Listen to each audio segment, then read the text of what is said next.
ও hello, এটা আপনার বাসা না বা আমি আপনার বউ না যে এইভাবে কথা বলবেন। সরি ম্যাম, আর হবে না। It's okay. আর কি জন্য আসছেন? ইন্টারভিউ দিতে, আপনার অফিসে চাকরি করার জন্য। আপনি চলে যেতে পারেন। আপনার মতো চরিত্রহীন পুরুষকে আমি জেনে বুঝে আমার অফিসে চাকরি দিতে পারি না। ম্যাডাম, এভাবে বলবেন না। আমার এই বাচ্চাটার ভবিষ্যতের প্রতি লক্ষ্য করে আমার প্রতি দয়া করেন। আপনার ছেলের প্রতি আমি কেন দয়া করব? ছেলেটা কি আমার একার নাকি আপনারও? আমার স্বামী আর ছেলে উভয়ই মরে গেছে যেদিন আমাকে সে ঘাট ধাক্কা দিয়ে মাঝরাতে বাড়ি থেকে বের করে দিয়েছিল। আদিলা, এভাবে বলো না। আমার ভুল হয়েছে। যা শাস্তি তুমি আমাকে দাও, আদনানকে দিও না। আমার চাকরিটা খুবই দরকার, প্লিজ আদিলা। বললাম তো, তোর মতো চরিত্রহীনকে আমি চাকরি দিতে পারি না। তুই চলে যা। প্লিজ আদিলা। তুই বের হবি নাকি দারোয়ান ডেকে তোর ঘাট ধাক্কা দিয়ে বের করব? আদনান আসো। তখনই আদনান দৌড়ে গিয়ে আদিলা পা ধরে বলে, আন্টি, তুমি আমার বাবাকে চাকরি না দিলেও আমাকে দাও। আমি ছোট মানুষ, কোনো কাজ না করতে পারলেও প্রতিদিন সকাল বিকাল আমি তোমার জুতা মুছে দিতে পারবো। আমাদের টাকার অনেক দরকার, আমার বাবা অসুস্থ। আদিলা কি করবে? তার বলার ভাষা হারিয়ে ফেলছে। যে ছেলেটি তার কোলে থাকার কথা, তার ছোট্ট হাতে আদিলার গাল ধরে চুমু খেয়ে বলবে, সেই ছোট্ট দুটি হাত তার পা ধরে কাজের কথা বলছে। এগুলো ভাবছে আর তার চোখ দিয়ে অঝরে অশ্রু চলছে। দিবে না তোমার জুতার পরিষ্কার করার সুযোগ? আদিলা পিছিয়ে আদনানকে বুকের সাথে জড়িয়ে ধরে, তোকে কিভাবে আমার জুতা পরিষ্কার করাবো?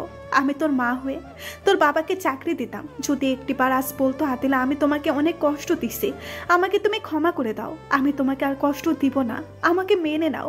আমি তোর বাবাকে মেনে নিতাম, আমার জায়গাটাই তোর বাবাকেই বসাতাম, আগের মতোই তোর বাবাকে ভালোবাসতাম। কিন্তু তোর বাবা যে বড্ড পাষাণ, একটিবারও আমার কাছে ক্ষমা চাইলো না। তার সম্মানটাই বড় মনে করলো আমার থেকে। আমি তোর বাবার মান সম্মান মাটির সাথে মিশিয়ে দেব। তখনই আমি আদনানকে বললাম, এ আদনান, তোমাকে আসতে বলছি না? আদনান ভয় পেয়ে কোল থেকে নেমে আমার কাছে আসে। আমি আমার ছেলে আদনানকে নিয়ে বেরোতে যাব, তখনই আদিলা বলল দাঁড়াতে। আমি আপনাকে চাকরি দিতে পারি, তবে একটা শর্তে। আমি আপনার সমস্ত শর্তে রাজি। তাহলে এই পেপারটাতে একটা সাইন দেন। পেপার হাতে নিয়ে পড়তে থাকি। যতদিন পর্যন্ত আমি আপনাকে চাকরি থেকে বের না করব ততদিন নিজ ইচ্ছায় চাকরি ছাড়তে পারবেন না। আর আমি যে কাজ করতে বলবো যতক্ষণ পর্যন্ত ততক্ষণ পর্যন্তই করতে হবে। আমি এগুলো পড়ে বুঝে চাই আদিলা আমাকে দেওয়া কষ্টের প্রতিশোধ নেবে। আমি কি মনে করে যেন সাইন করে দিলাম। আগামীকাল থেকে এই কাজে জয়েন করবেন। তখন পিছিয়ে আদনান দৌড়ে এসে আদিলাকে জড়িয়ে ধরে, আন্টি, তুমি অনেক ভালো, আমাদের খুব উপকার করলে। আব্বুরা রিক্সা চালিয়ে কষ্ট করতে হবে না, তোমাকে অনেক ধন্যবাদ। আদনান আসো, বাসায় যেতে হবে। আপনি চলে যান, আদনানকে আমি ঠিক সময়ে পৌঁছে দেব। কিন্তু আদনান আমার কাছে চলে আসতে লাগে। তুমি কোথায় যাচ্ছ? তাহলে কিন্তু তোমার আব্বুকে চাকরি দেব না। আদনান দৌড়ে এসে, না না, আমি কোথাও যাব না, আমি তোমার কাছে থাকবো। এই তো গুড বয়। এই আপনাকে যেতে বলছি না, এখানে দাঁড়িয়ে কি করছেন? আব্বু, তুমি চলে যাও, আমি আন্টির কাছে থাকবো। অতঃপর আমরা চলে যাই। তোমার আম্মু কোথায়? নাই, আমার আব্বুই আমার মা, আমার বাবা। কেন, তোমার মার কি হয়েছে? জানি না, আব্বু বলছে আমাদের ছেড়ে কোথায় যেন হারিয়ে গেছে। জানো আন্টি, আমাদের পাশের বাসার এক আঙ্কেল আন্টিকে অনেক মার দেয়। কই, আন্টি তো তার ছেলেকে ছেড়ে কোথাও যায় না, তবু আন্টি তার ছেলেকে অনেক আদর করে। আমার মা যদি আমাকে আদর করতো, ভালোবাসতো, তাহলে কখনো আমাকে ছেড়ে চলে যেত না। বলো আন্টি, আমি কি দোষ করেছিলাম যার জন্য আম্মু আমাকে এভাবে ছেড়ে চলে গেছে? আমার মা যদি কোনোদিন আমার কাছে ফিরে আসে, তাহলে আমি কখনো তাকে আম্মু বলে ডাকবো না। আদনানের পিচ্ছি মুখের অভিমানের কথা শুনে আদিলার চোখ দিয়ে অঝরে অশ্রু বের হয়ে আসে। তুমি কান্না করছো কেন? জানো আন্টি, তোমাকে না আমার আম্মুর মতোই দেখা যায়। একটিবার আমাকে আম্মু বলে ডাকো বাবা। আমি তোমাকে আম্মু কেন ডাকবো? আমি তোর হতভাগী মা, যে তোকে ছেড়ে চলে এসেছে, তোকে আদর করে না, ভালোবাসে না। বাবা, একটিবার আমাকে আম্মু বলে ডাক। আদনান সাথে সাথে কোল থেকে নেমে চলে যেতে লাগে। আদিলা তার পিচ্ছি হাতটা ধরে। আদনান তখন আদিলাকে জড়িয়ে ধরে কেঁদে কেঁদে বলে, বাবা, আমাকে ছেড়ে যাস না, তোর এই হতভাগী মাটাকে ক্ষমা করে দে। আমি তোকে আর কখনো ছেড়ে যাব না, তোকে অনেক আদর করব। সত্যি বলছো? আমাকে ছেড়ে আর কোথাও চলে যাবে না তো? না বাবা, আর কখনো ছেড়ে যাব না। আম্মু, তুমি অনেক পচা, আমাকে আদর করো না। আদিলা তখন তার ছেলে আদনানকে পাগলের মতো চুমু খেতে থাকে। তোকে এখন থেকে অনেক আদর করব। আচ্ছা আপু, তখন যে তুমি বললা তোমার আব্বু অনেক অসুস্থ, কি হয়েছে তোমার আব্বুর? জানি না আম্মু, আব্বু যখন রিক্সা চালিয়ে বাড়িতে আসতো তখন দেখতাম আব্বু অনেকগুলো ওষুধ নিয়ে আসতো। জানা আম্মু, আব্বু যদি একবেলা ওষুধ না খায় তাহলে সেদিন আর বিছানার থেকে উঠতে পারে না। আব্বুকে যখন বলতাম তোমার কি হয়েছে, তখন আব্বু কি বলতো জানো? আমাকে জড়িয়ে ধরে কেঁদে কেঁদে বলতো, বাবা, তোর মাকে আজও খুঁজে পেলাম না, তুই আমাকে ক্ষমা করে দিস। আল্লাহর কাছে দোয়া করিস আমার যেন কিছু হওয়ার আগে তোকে যেন তোর মার কাছে পৌঁছে দিতে পারি। কি হয়েছে আব্বু তোমার? আমি অনেক খারাপ বাবা, তোর মাকে অনেক কষ্ট দিয়েছি, তার সাজা আল্লাহ এখন আমাকে দিচ্ছে। তুই বাবা আমার জন্য আল্লাহর কাছে দোয়া করিস যেন আল্লাহ আমাকে মাফ করে দেয়। এগুলো বলতো আর ফুপিয়ে ফুপিয়ে কান্না করতো। জানো মা, আমার খুব ভয় করতো যদি আব্বুর কিছু হয়ে যায় আমি কার কাছে থাকতাম। আদিলা আদনানের কথা শুনে ভাবতে থাকে, শুভর কি হয়েছে? সে এমন কথা কেন বলছে? তার কি? না, আমি তাকে আর দ্বিতীয়বার হারাতে চাই না। তুমি কান্না করছো কেন আম্মু? আদনানের কথায় ধ্যান ভাঙে আদিলার। না বাবা, এমনি। আজ সকালে কিছু খেয়েছো? খেয়েছি, কিন্তু আব্বু খেয়েছিল না। আব্বু চলো, আজ আমরা সারাদিন ঘোরাফেরা করব। আম্মু, তুমি কি আর আব্বুর সাথে থাকবে না? জানো আম্মু, আব্বু প্রতি রাতে তোমার ছবি মোবাইল থেকে বের করে বুকের সাথে জড়িয়ে রেখে কান্না করে বলতে থাকে, আদিলা আমাকে ক্ষমা করে দিও, তোমাকে অনেক কষ্ট দিয়েছি, কখনো তোমার মুখে হাসি ফোটাতে পারিনি। রাগ করে থেকো না আদিলা, ফিরে এসো না আমার এই বুকটাতে। এগুলো বলতো আর কান্না করতো। আমি আজই তোর বাবার বুকে ফিরে যেতাম যদি আজ একটিবার বলতো। আদিলা আমাকে ক্ষমা করে দাও, আমি আর কখনো এমন করব না। আমি তো তোর বাবাকে বলি নাই যে আমার পা ধরে ক্ষমা চাও, তাহলে না সে আমার কাছে ছোট হয়ে যেত। একটিবারও আমার কাছে ক্ষমা চাইলো না। আর আমি সে যদি একটু অভিমান করতো, আমি বারবার তার পা ধরে অভিমান ভাঙাতাম, ক্ষমা চাইতাম। তোর বাবা আমার অভিমানটা ভাঙালো না। আমি তোর বাবাকে অনেক কষ্ট দিব, অনেক। আম্মু কি হলো, ভাবছো থাকবে না? না, কেন আম্মু? এমনি। চল আগে ঘুরতে চাই। চলো। অতঃপর তারা মা ছেলে বিভিন্ন জায়গায় ঘোরাফেরা করে বিকেলে তারা মার্কেটে যায়। সেখান থেকে আদনানের জন্য কাপড় কিনে চলে আসে আমার বাসার উদ্দেশ্যে। কিছুক্ষণ পর, আম্মু তুমি আসো না। না, তোমার আব্বু বকা দিবে। বকা দিবে না, তুমি আসো।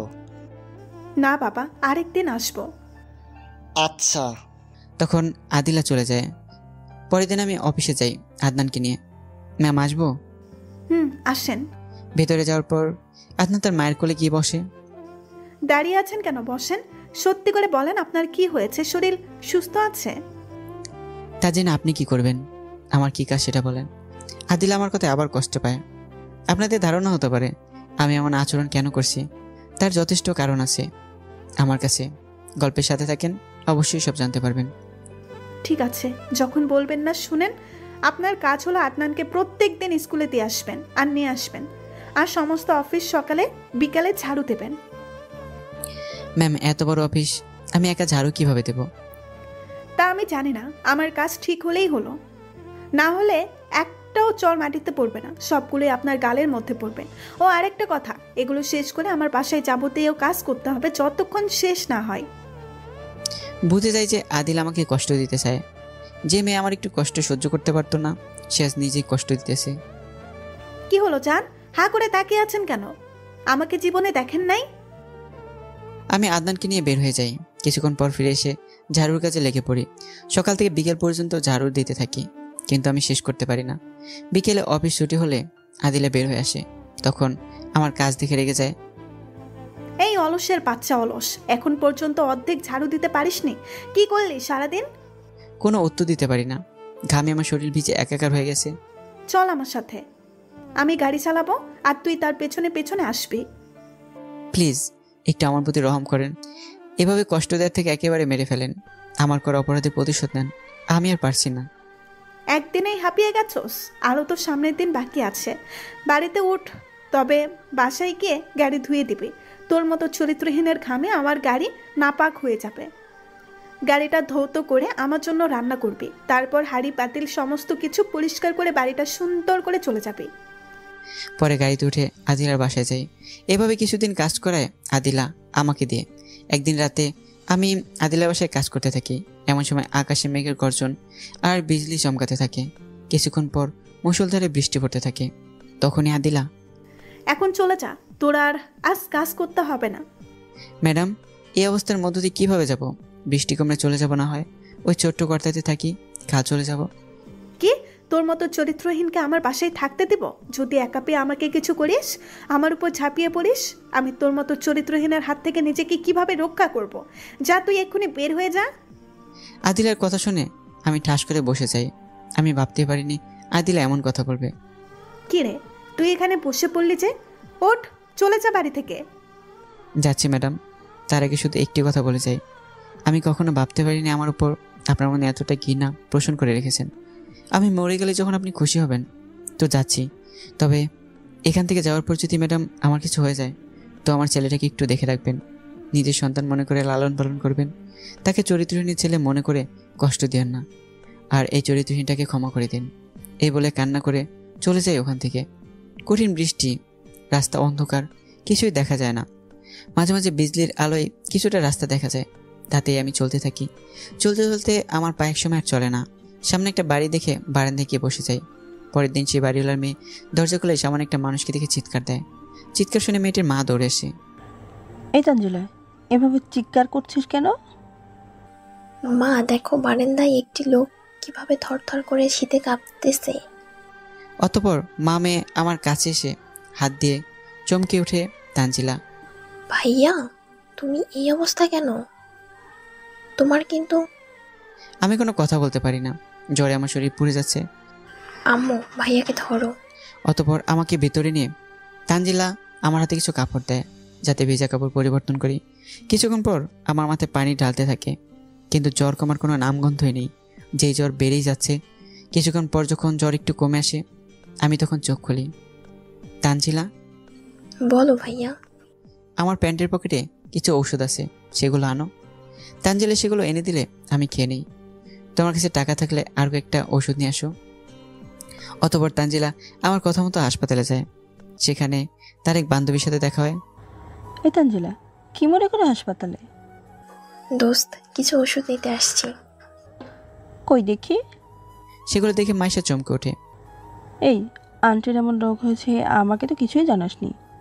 এটা আমার ভাইয়ের জন্য। তোর ভাই কোথা থেকে আসলো? সে অনেক কাহিনী, তোকে পরে এক সময় বলবো। আগে বল, এটা কিসের ওষুধ? চল আগে তোর ভাইকে দেখি, তারপর বলবো, চল। অতঃপর আমার শরীর চেক করে। দোস্ত, তোর ভাইয়ের রোগ হয়েছে। কি বলছিস? তার মানে আমার ভাই আর বাঁচবে না? সম্ভাবনা একদম কম, তবে এখন অপারেশন করালে কিছুটা বাঁচার সম্ভাবনা আছে। আরও কিছুক্ষণ কথা বলে মাইশা চলে যায়। দেখতে দেখতে 3 দিন চলে যায়। এতে আমি কিছুটা সুস্থ হয়ে উঠি। কয়দিন ধরে তোমাকে একটা কথা বলবো ভাবছি। বলো। আমাদের ম্যাডাম তোমার সাথে এমন আচরণ করে কেন? আমাদের সাথে তো এমন করে না। সেগুলো বললে তুমি আমাকে খারাপ ভাববে, তুমি আমাকে দূরে ঠেলে দেবে। যে মানুষ রাতে একটা মেয়েকে খারাপ ছেলেদের হাত থেকে বাঁচিয়ে নিজে ভালোভাবে বাসায় পৌঁছে দেয়, সে কখনো খারাপ হতে পারে না। আমি তোমাকে কখনো খারাপ ভাববো না। বলো, তোমাদের মাঝে কিসের সম্পর্ক ছিল আর কিভাবে কি হয়েছে? শোনো তাহলে, আজ থেকে কিছু বছর আগের কথা। যখন আমি ভার্সিটিতে পড়তাম, তখন একদিন এক বন্ধুর সাথে বসে গান গাইতেছিলাম। তখনই একখান চুম্মা দিয়ে যা। তোর লজ্জা করে না মেয়েদের দেখে এসব গান গাইতে? লুচ্চা কোথাকার! তোকে পরে দেখে নেব, আজ ক্লাসের সময় হয়ে গেছে। যদি তোকে এরপর এমন টিস করে মেয়েদের নিয়ে গান গাইতে দেখি, তাহলে তোর হাত পা ভেঙে গলায় চুলায় দেব। মেয়েটি সব বলে চলে গেল। আমি মেয়েটি যাওয়ার দিকে হা করে তাকিয়েছি। এটা কি হলো দোস্ত? এই পিচি মেয়েটা কে যে আমার মতো এখানকার ভদ্রপোলার গালে কিস করে চলে গেল? তুই এই 7 দিন ভার্সিটিতে আসিস নাই, আর এই 7 দিনে মেয়েটি নতুন এসে রাজত্ব চালাইতেছে। মেয়েটিকে দেখে সব ছেলেরা ভয় পায়। জানোস কি জন্য? কোনো ছেলে যদি কোনো মেয়েটিকে টিস করে, সেটি আদিলা সহ্য করতে পারে না। সেই জন্য তার হাত পা ভেঙে হসপিটালে ভর্তি করে দেয়। এই আদিলা মালটা আবার কে? সে তোমার গালে ঠাস ঠাস করে 2টা চুম্মা দিল, তার নাম আদিলা তাবাসসুম মিম। দোস্ত, তুই তো তাকে দেখে টিস করছিস, আল্লাহ জানে তোর কি অবস্থা করে। শালা কিভাবে তার সাথে প্রেম করা যায় সেটা না বলে আমাকে ভয় দেখাচ্ছিস? ফট এখান থেকে। কি? সে তোর 4 বছরের জুনিয়র, সবাই মাত্র ইন্টারে পড়ে। পিচ্ছি সোদার খেয়ে তোর মাথার তার সব গেছে। শালা, সেদিন একটা ছেলে তাকে প্রপোজ করেছিল, আদিলা তাকে উল্টা করে বেঁধে লাঠি থেরাপি দিছে, আর তুই বলছিস কীভাবে তার সাথে প্রেম করবি? ভালোভাবে চলাফেরা করতে চাস তো তাতে মাফ চেয়ে নিস। 4 বছরের ছোট তো কি হয়েছে? সত্যি বলছি দোস্ত, তাকে দেখে ক্রাশ খাইছি। খাইছর ভালো কথা, ভালো করে গিল, যাতে মুখ থেকে আর বের না হয়। এই তোর ঘ্যান ঘ্যান বন্ধ কর, চল ক্লাসের সময় হয়েছে। অতবার ক্লাস করে চলে যাই। আমি বাসায় গিয়ে ভাবতে থাকি, যদি মেয়েটাকে নিজের করে পেতাম। কি সুন্দর তার হরিণের মতো চোখ, কি সুন্দর লম্বা লম্বা চোখ। মাইয়াটা আমার মনটাই চুরি করেছে। এসব ভাবতে ভাবতে আমি ঘুমিয়ে যাই। পরের দিন আমি ভার্সিটিতে গিয়ে দেখি আদিল্লা তার বান্ধবীদের সাথে গল্প করতেছে। আমি তাদের কাছে গিয়ে, ছোট আপু আমাকে মাফ করে দেন। এই বুড়া বান্দর, আমি তোর আপু লাগি? শোন, তোকে মাফ করতে পারি, তবে একটি শর্তে। কি শর্ত? মাঠের মাঝখানে 500 বার কান ধরে উঠবোস করবি আর বলবি যে আর কোনোদিন এমন করবো না। এটা আমি পারবো না। আমি তোমার বড়, আমার উপর একটু রহম করো। আচ্ছা, তাহলে ওই মেয়েটির ঠোঁটে গিয়ে কিস করবি, তাহলে তুই মাফ পাবি। আমি মেয়েটির দিকে তাকাতেই, ও মা, এই উগানটা কালো হাতি ঠোঁটে কিস করে টানা 6 মাস আমার পেট খারাপ থাকবে। আমি এটা পারবো না। দাঁড়া, তাহলে তোকে কিছু থেরাপি দেই। আদিলা কাছে আসতেই আমি তার হাত ধরে হ্যাঁসকে টান দিয়ে বুকের সাথে মিশিয়ে নিয়ে 4 ঠোঁট এক করে দিই। আমি 5 মিনিট পর ছেড়ে দিই। কিসটা হেভি লাগলো, আরও লাগলে বললো। এই বলে চলে গেলাম। এটা কি হলো? মোবাইলে তোলা ভিডিও বের করে আদিলা তার হাত থেকে মোবাইলটা নিয়ে ভিডিওটা ডিলিট করে দেয়। শালার ব্যাটাকে পরে বুঝাবো, আমাকে সবার সামনে কিস করার মজা। চল এখন ক্লাসে যাই। অতবার তারা ক্লাসে যায়। ক্লাসে গিয়ে পড়তে থাকে আদিলা, কিন্তু কিছুতেই পড়তে মন বসাতে পারে না। চোখের সামনে শুধু আমার কিস করার দৃশ্য ভেসে ওঠে। এভাবেই সেদিনটা কেটে যায়। রাতে ঘুমোতে যায় আদিলা, তখনই আবার মনে পড়ে যায় সকালে সেই ঘটনা। এপাশ ওপাশ করতে থাকে, ঘুমাতে পারে না সারা রাত। পরের দিন সকালে আদিলা একটা হকি স্টিক নিয়ে স্কুলে বসে থাকে আর আমার আসার অপেক্ষায়। কিছুক্ষণ পর আমি স্কুলে আসতেই আদিলা আমার কলার ধরে একটা ঝোপঝাড়ে বাগানের পাশে নিয়ে যায়। আমাকে মাফ করে দাও, আমার ভুল হয়েছে। তোকে তো মাফ করব, আগে কিছু থেরাপি দেই। শুধু তোর জন্য সারা রাত আমি ঘুমাতে পারি না। আমার কত আশা ছিল এই ঠোঁটে সর্বপ্রথম আমি আমার বয়ফ্রেন্ডকে কিস করব, কিন্তু তুই আমার সমস্ত আশায় পানি ঢেলে দিলি। মাফ করে দাও প্লিজ, আর করবো না কখনো। মাফ করতে পারি এক শর্তে। কি শর্ত? তোর 2 হাতে আমার মাথা ধর। মার দিবে যে? না, মারবো না। অতপর আমি আদিলা 2 হাতে 2 গাল ধরে, এখন কিস কর। কি? কিস করবি না তো দিলাম পায়ে বাড়ি। সুযোগ হাতছাড়া করতে নেই। আমি ভয়ে তার ঠোঁট আদিলা ঠোঁটের সাথে লাগিয়ে দিই। 5 মিনিট পর ছেড়ে দিই। দুজনে হাঁপাতে থাকি।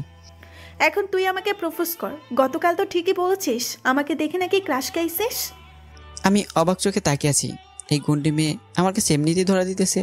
আমি মনে মনে ভাবতে থাকি, আমি তাকে দেখে ক্রাশ খাইছি, সেটা আদিলা কেমনে জানলো?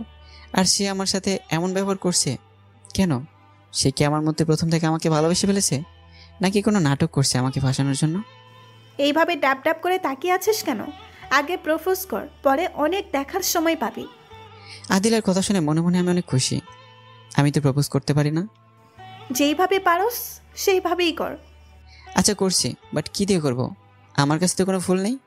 ওই দেখ, একটা লোক ফুলকপি নিয়ে যাচ্ছে, সেইটা দিয়ে করবি। আমি দৌড়ে কপি নিয়ে আসতে যাই। এইবার তোর মজা বুঝাবো, আমাকে কিস করার আগে প্রপোজটা কর। আমি সেটি নিয়ে এসে আদিলার সামনে হাঁটু গেড়ে, আমি তোমাকে ভালোবাসি আদিলা। আমি যদি গাছ হই তুমি হবে কলি, আমি যদি কলি হই তুমি হবে ফুল, তুমি যদি ফুল হও আমি হব ভ্রমর, তোমার থেকে মধু নিয়ে শরীরে দেব কামড়। আদিলা আমার প্রপোজ করা মডেল দেখে আমার হাত থেকে ফুলটা নিয়ে আমার হাত থেকে ফুল কপিটা নিয়ে আমার মাথায় বাড়ি দেয়। এভাবে কেউ প্রপোজ করে? আমি তো বললাম আমি জানি না, তাহলে কিভাবে বলবো? শুধু বল, আমি তোমাকে ভালোবাসি, কখনো ছেড়ে যাব না। আচ্ছা করছি। আমি যেদিন তোমার প্রথম দেখি সেদিন থেকে শুধু এটা ভেবে এসেছি, কিভাবে তোমাকে আপন করে নেব, কি করলে আমি তোমার ভালোবাসা পাবো? আদিলা, তোমার হাত দুটো আমায় ধরতে দেবে?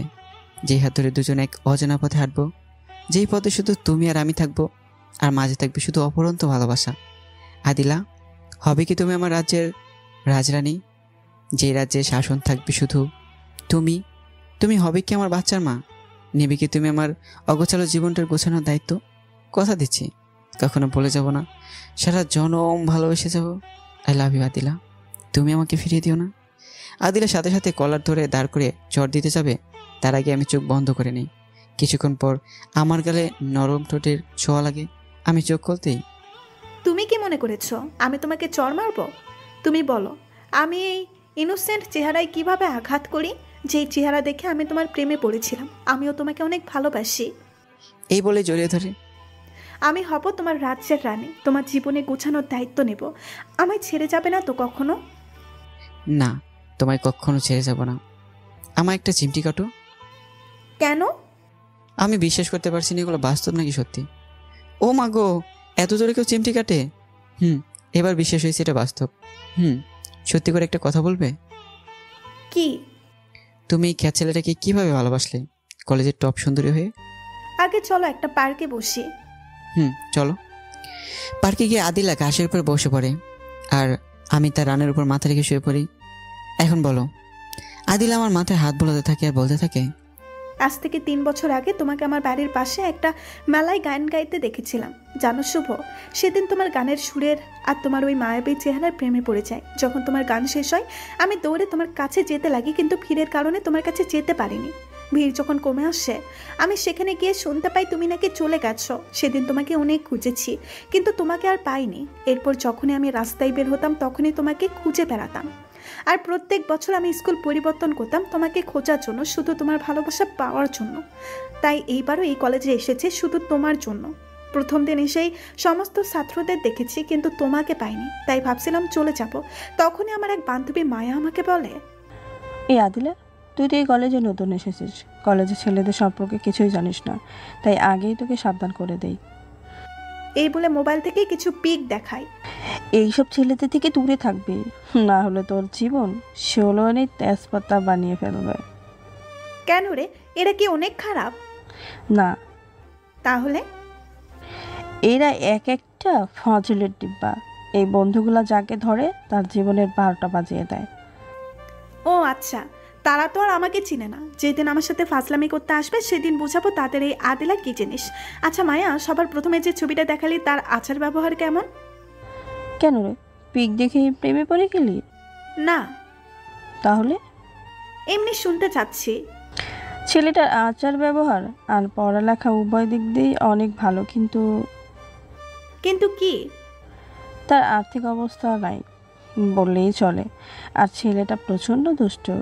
এই দুটো কারণেই তার থেকে দূরে থাকি, নয়তো আগে তাকে আমার রাজা হিসাবে গ্রহণ করে নিতাম। আমার সমস্যা নাই, চলবে। কি বললি? কিছুই বুঝলাম না। তোর চলবে মানে কি? এখন বুঝে কাজ নাই, পরে বুঝে নিস। এই বলে সেখান থেকে চলে আসি। জানো শুভ, সেদিন তোমাকে দেখার পর কতটা খুশি হয়েছিলাম তা তোমাকে বলে বোঝাতে পারবো না। পরে তোমার কলেজে আসার অপেক্ষায় থাকতাম, কোনোদিন তুমি আসবে আর কখন তোমার সাথে আমি কথা বলবো। পরে সেদিন যখন তুমি কলেজে আসলে আমি তোমার সাথে কথা বলার জন্য তোমার কাছে যেতে লাগি, আর অমনি তুমি আমাকে দেখে গান শুরু করে দিলে। তার আগে আমি তোমাকে আমার কাছে আনার সুযোগ পাই। আমার চানটাকে 2টা ঠাস ঠাস লাগিয়ে দিয়ে কেন মেরেছিলাম জানো? যদি আমি তোমার সাথে কথা বলতাম তাহলে হয়তো তুমি মনে মনে নিজেকে নিয়ে অনেক গর্ববোধ করতে যে কলেজের টপ সুন্দরী নিজে থেকে তোমার সাথে কথা বলতে আসছে। তাই সেদিন আমার জানুটাকে মেরেছিলাম, যেন সে আমাকে নিয়ে ভাবে আর আমার পিছু পিছু ঘুরঘুর করে। বাহ, আমার জানটা দেখে অনেক চালাক। চালাকি করছি আমার ভালোবাসাকে কাছে পাওয়ার জন্য। এই খ্যাত ছেলেটাকে তুমি এত ভালোবাসো? দেখো শুভ, তুমি নিজেকে আমার সামনে খ্যাত বলবে না। তুমি অন্য কারোর চোখে খ্যাত হলেও তুমি আমার চোখে আমার রাজ্যের রাজা। আচ্ছা বাবা, আর বলবো না। এই দেখো গান ধরছি। ওকে চলো, আজ অনেক হয়েছে, এখন বাড়ির দিকে যাওয়া যাক। আচ্ছা চলো। এভাবে আমাদের ভালোবাসা খুনসুটির মধ্যে চলতে থাকে, আর একে অপরের প্রতি বিশ্বাসের ভালোবাসা বাড়তে থাকে। হঠাৎ একদিন সকালে আদিলা ফোন করে আমাকে কলেজে ডাকে। আমি কলেজে গিয়ে যা দেখতে পাই তাতে আমার পায়ের নিচ থেকে মাটি সরে যায়। আমি স্কুলে গিয়ে দূর থেকে দেখতে পাই আদিলাকে একটি ছেলে প্রপোজ করছে। আর আদিলা হেসে এসে তাকে কি যেন বলছে। কিছুক্ষণ পর আদিলা ছেলেটির হাত থেকে ফুলটা নিয়ে আদিলা হাত বাড়িয়ে দেয় ছেলেটির বুকে নেওয়ার জন্য। আমি দূর থেকে সেটি সহ্য করতে না পেরে সেখান থেকে এসে এক নদীর কিনারায় বসে পড়ি। কিভাবে আমি সেটি সহ্য করব? যাকে আমি আমার জীবনের চেয়ে বেশি ভালোবাসি, সে যদি আমাকে ছাড়া অন্য কাউকে ভালোবাসে, অন্যকে বুকে নেওয়ার জন্য, তাকে দেখানোর জন্য ডেকে আনে। কারো ভালোবাসা যদি তাকে ছাড়া অন্য কাউকে বুকে নেয় কিন্তু সেটা সহ্য করতে পারে। আপনাদের যদি কেউ এরকম থেকে থাকে তাহলে হয়তো বুঝতে পারবেন। তেমনি আমিও পারিনি আমার ভালোবাসার মানুষ আমার চোখের সামনে অন্যকে জড়িয়ে ধরা দেখতে। আমি নদীর কিনারে এসে পানিতে ঢিল ছুঁড়ে মারি আর বলতে থাকি, এই বুঝি ধনী মেয়েদের ভালোবাসা? কি অপরাধ আমি করেছি যার জন্য তুই আমাকে ঠকালি? কেন এমন করলি? কেন আমার জীবনটা এইভাবে নষ্ট করে দিলি? কি অপরাধ ছিল আমার? যদি ভালো নাই বাসতে পারতি তাহলে কেন আমাকে ভালোবাসা শিখালি? কেন তুই ভালোবাসার অভিনয় করলি আমার সাথে? আমি এসব মনে মনে বলছি আর আমার চোখ দিয়ে অঝরে অশ্রু ঝরছে। কিছুক্ষণ পর, না, আমি ওই ছলনা মেয়ের জন্য আর কাঁদবো না। সে যদি আমাকে কষ্ট দিয়ে সুখে থাকতে পারে সে থাকুক সুখে। আমি আর কখনো তাকে আমার এই মুখ দেখাবো না, কখনো তাকে আর বলবো না অনেক ভালোবেসেছিলাম, কেন ছেড়ে গেলে আমায়? গরিব ছিলাম বলে আমি এতটাই নিষ্কর্মা ছিলাম না যে তোমাকে সুখে রাখতে পারতাম না। তুমি সুখে থাকার জন্য আমাকে ছেড়ে গেলে। তুমি তোমার ভালোবাসার মানুষ নিয়ে সুখে থাকো। এদিকে আদিল আমার জন্য অপেক্ষা করতে থাকে। আমি আর তার সামনে যাই না। আদিল আমার নাম্বারে ফোন করে কিন্তু বারবার শুধু একটি কথাই বলে, আপনি যে নাম্বারে ফোন করেছেন তা এই মুহূর্তে বন্ধ আছে, কিছুক্ষণ পর আবার চেষ্টা করুন। বারবার যখন এই কথাটি বলে আদিলা অস্থির হয়ে যায়। আমার শুভর কোনো কিছু হলো না তো? এই তো কিছুক্ষণ আগে কথা বললাম, এখন কেন ফোন তুলছে না? তার কি কোনো, না আমি এসব কি ভাবছি? আমার শুভর কিচ্ছু হতে পারে না। প্লিজ শুভ, একটিবার ফোনটা তুলো। কেন তুমি ফোন তুলছো না? শুভ, তুমি একটিবার আমার সাথে কথা বলো। কেন তুমি আমার সাথে অভিমান করেছো? যদি আমি কোনো অপরাধ করে থাকি তাহলে আমাকে বলো, তবুও আমার সাথে কথা বলো। এইসব ভাবছে আর বালিশে মুখ গুছে কান্না করছে। এভাবেই একদিন দুই দিন চলতে থাকে। কিছুদিন কেটে যায়, আদিল আমার কোনো খোঁজ পায় না। এই কয়দিনে আদিলের শরীরের অবস্থা একদম খারাপ হয়ে যায়। চোখে নিচে কালো দাগ, চুলগুলো এলোমেলো করা দেখতে কেমন যেন বিশ্রী আকৃতি হয়ে যায়। আদিল একদিন সকালে আমার অপেক্ষায় মন খারাপ করে বসে আছে। তখনই তার বান্ধবী মায়া এসে বলল, দেখ আদিলা, এভাবে ভেঙে পড়লে হয় না। তুই তো জানিস শুভর কামের ছেলে, হয়তো সেখানে কোনো সমস্যা হচ্ছে তাই আসতে পারছে না। তাই বলে কি ফোন বন্ধ করে রাখবে? একটিবারও কি আমার কথা মনে পড়ে না? তুই জানিস না গ্রামে বিদ্যুতের কি অবস্থা? একদিন থাকলে 7 দিনই থাকে না। তাই হয়তো তার মোবাইলে চার্জ না থাকার কারণেই বন্ধ হয়ে গেছে। বুঝলাম, তার মোবাইলে চার্জ নাই। অন্য কারো মোবাইলে কি চার্জ নাই? আমাকে একটিবারও ফোন করে তার সমস্যার কথা বলতে পারলো না? আমি কি তার এতই পর হয়ে গেছি? কি মনে করে ও? তার না হয় আমার কথা মনে পড়ে না। আমার কি তার কথা মনে পড়ে না? কুত্তাটা আসুক, এবার বুঝাবো এই আদিলাকে এতদিন কষ্ট দেওয়ার মজা কি। চল কোনো পার্কে থেকে ঘুরে তোর মনটা ফ্রেশ হবে। কতদিন থেকে শুধু একাই বসে আছিস। আচ্ছা চল। আদিলা পার্কে গিয়ে দেখতে পায় আমি একটা বেঞ্চের উপর মন খারাপ করে বসে আছি। আদিল আমাকে দেখা মাত্রই দৌড়ে এসে জোরে ধরে কেঁদে দেয়। কি হয়েছে তোমার? কেন আমার সাথে দেখা করো না? কেন ফোন বন্ধ রাখছো? আমি ঠাস ঠাস করে 2টা থাপ্পড় বসিয়ে দিয়ে, আপনার সাহস কি করে হয় আমাকে জড়িয়ে ধরার? আদিলা গালে হাত দিয়ে বলে, আমার হবু স্বামীকে আমি জড়িয়ে ধরবো না, কে ধরবে? দেখেন, এগুলো ফাজলামি বাদ দেন। আর আমি আপনার যোগ্য কখনো ছিলাম না আর কখনো হবও না। তাই আমি আর আপনার সাথে কোনো সম্পর্ক রাখতে চাই না। প্লিজ আপনার কাছে হাত জোর করে বলছি, আপনি এখান থেকে চলে যান। আমি কি কখনো তোমাকে বলছি তুমি আমার যোগ্য না? কেন ছেড়ে যাওয়ার কথা বলছো? সব কথা মুখে বলতে হয় না, কিছু কাজে কর্মেও বোঝা যায়। এই বলে আমি সেখান থেকে চলে যেতে লাগি। আদিলা দৌড়ে আমার পা জড়িয়ে ধরে। প্লিজ শুভ, আমি যদি কোনো ভুল করে থাকি তাহলে আমাকে বলো, আর আমাকে তোমার পিচ্ছি বউ মনে করে ক্ষমা করে দাও। তবুও ছেড়ে যাওয়ার কথা বলো না। আমি তোমাকে ছাড়া বাঁচবো না, তোমাকে না পেলে মরে যাব। বাহ, কি সুন্দর অভিনয়! পা ছাড়েন বলছি। তুমি আমাকে ক্ষমা না করা পর্যন্ত আমি তোমার পা ছাড়বো না। আমাকে যদি 1 সেকেন্ডের জন্য ভালোবেসে থাকেন তাহলে পা ছেড়ে দেন। আদিলা পা ছেড়ে দিয়ে বলে, কেন আমাকে ব্ল্যাকমেইল করছো? আমাকে ক্ষমা করে দাও, আমি তোমাকে ছাড়া বাঁচবো না। আমাকে না পেলে মরে যাবেন? আরে আমার মতো একটা ছোট লোক আপনার জীবন থেকে সরে গেলে কি হবে আপনার? কি বয়ফ্রেন্ডের অভাব পড়েছে নাকি? কি বলছো এগুলো? বিশ্বাস করো শুভ, তুমিই আমার প্রথম ভালোবাসা, তুমিই আমার শেষ ভালোবাসা। তোমাকে ছাড়া আমি আর কাউকে ভালোবাসি না। মিথ্যা বলা বাদ দিয়ে আপনি এখান থেকে চলে যান। আমি যদি সেদিন নিজে চোখে না দেখতাম তাহলে হয়তো বিশ্বাস করতাম, কারণ আমি আপনার প্রেমে এতটাই অন্ধ ছিলাম। কি দেখছো তুমি? কেন আমাকে অবিশ্বাস করছো? আমি সত্যিই তোমাকে ছাড়া কাউকে ভালোবাসি না। সেদিন ছেলেটা যখন আপনাকে প্রপোজ করলো, আপনি তখন হাসি মুখে তার প্রস্তাব গ্রহণ করেননি, তাকে জড়িয়ে ধরেননি। আদিলা আমার কথা শেষ না করতেই আমার কলার ধরে, কুত্তা, তুই সেদিন সবটাই না দেখে কেন আমাকে অবিশ্বাস করলি? কেন আমাকে এতটা কষ্ট দিলি? কেন আমাকে কাঁদালি বল? আমি আদিলার এমন আচরণে ভয় পেয়ে যাই, কারণ আমি ভালো করে জানি আদিলা 1 নম্বরের গুন্ডি। আমি সবটা দেখেছি আপনি ওই ছেলেটাকে ধরেছেন। আপনি আমাকে ছাড়া কেন জড়িয়ে ধরবেন যদি তাকে ভালোই না বাসতেন? এই, তোরা ফোনটা দে, আর তোরা এই কুত্তাটাকে শক্ত করে ধর, তাকে কিছু থেরাপি দিতে হবে। তুই পারবি তাকে মারতে, তাকে কষ্ট দিতে? আমি মারবো, আমি তাকে কষ্ট দিব, পরে আমি তাকে আতুর করে সব কষ্ট দূর করে দেব। এখন তোকে ধরতে বলছি, ধর। তারা আমাকে ধরতে যাবে তখনই, থাক, আগে নির্দোষ প্রমাণ করে নেই, তারপর তাকে বানাবো। এই বলে আদিলা একটা ভিডিও চালু করে। আমি ভিডিও দেখে অবাক। আই লাভ ইউ আদিলা, আমি তোমাকে অনেক ভালোবাসি। বিশ্বাস কর আদিলা, তোমাকে আমি যেদিন প্রথম দেখি সেদিনই তোমাকে আমার ভালো লাগে। আস্তে আস্তে এই ভালো লাগা থেকে কখন যে তোমাকে ভালোবেসে ফেলেছি আমি নিজেও জানি না। আমি তোমাকে অনেক ভালোবাসবো, কখনো ছেড়ে যাব না। আমাকে তুমি ফিরিয়ে দিও না। ইমরান, তুমি তো জানো আমি শুভকে ভালোবাসি, তাও আমার জীবন থেকে বেশি। কেন এমন পাগলামি করছো? আমি তোমাকে ভালোবাসতে পারবো না। তাকে তুমি ভুলে যাও। সে তো একটা ছোট লোক, না আছে তার বাড়ি গাড়ি, না আছে তার টাকা। তুমি তার কাছে কখনোই সুখে থাকতে পারবে না। তোমার কোনো আবদার সে পূরণ করতে পারবে না। তুমি তাকে ভুলে যাও।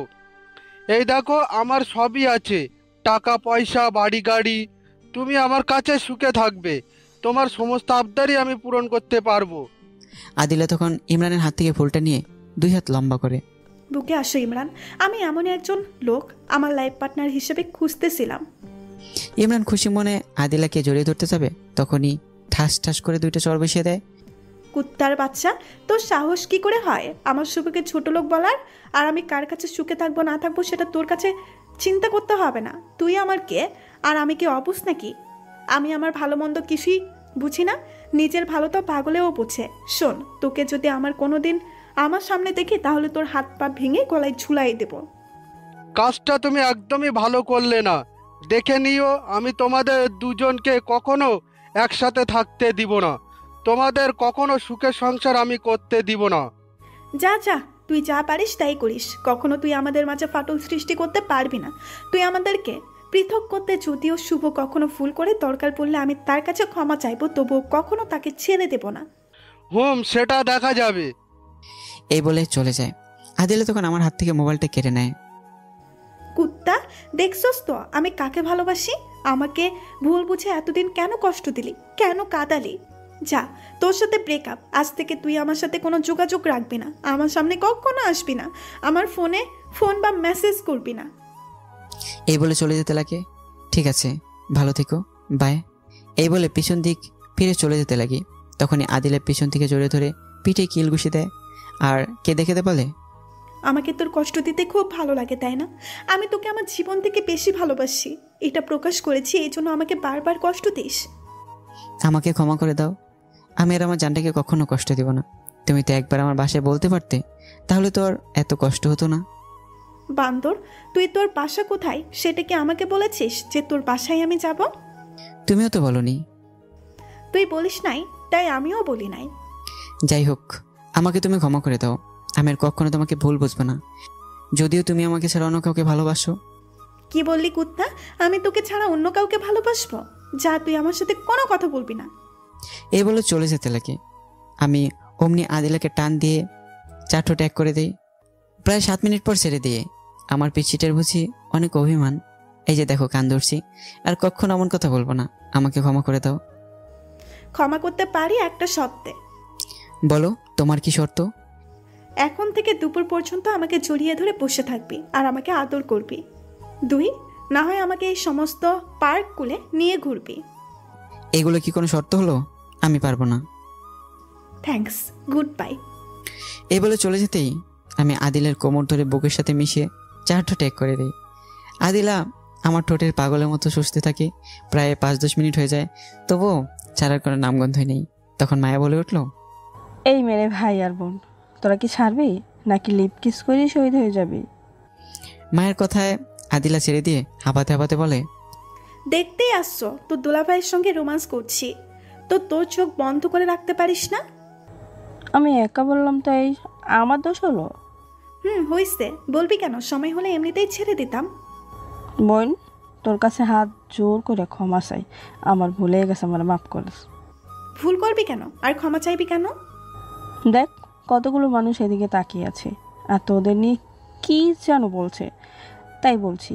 দেখ আদিলা, তার সাথে এতই রোমান্স করতে মন চাইলে তাহলে তোরা বিয়ে করে নে, রাত ভরে রোমান্স করতে পারবি।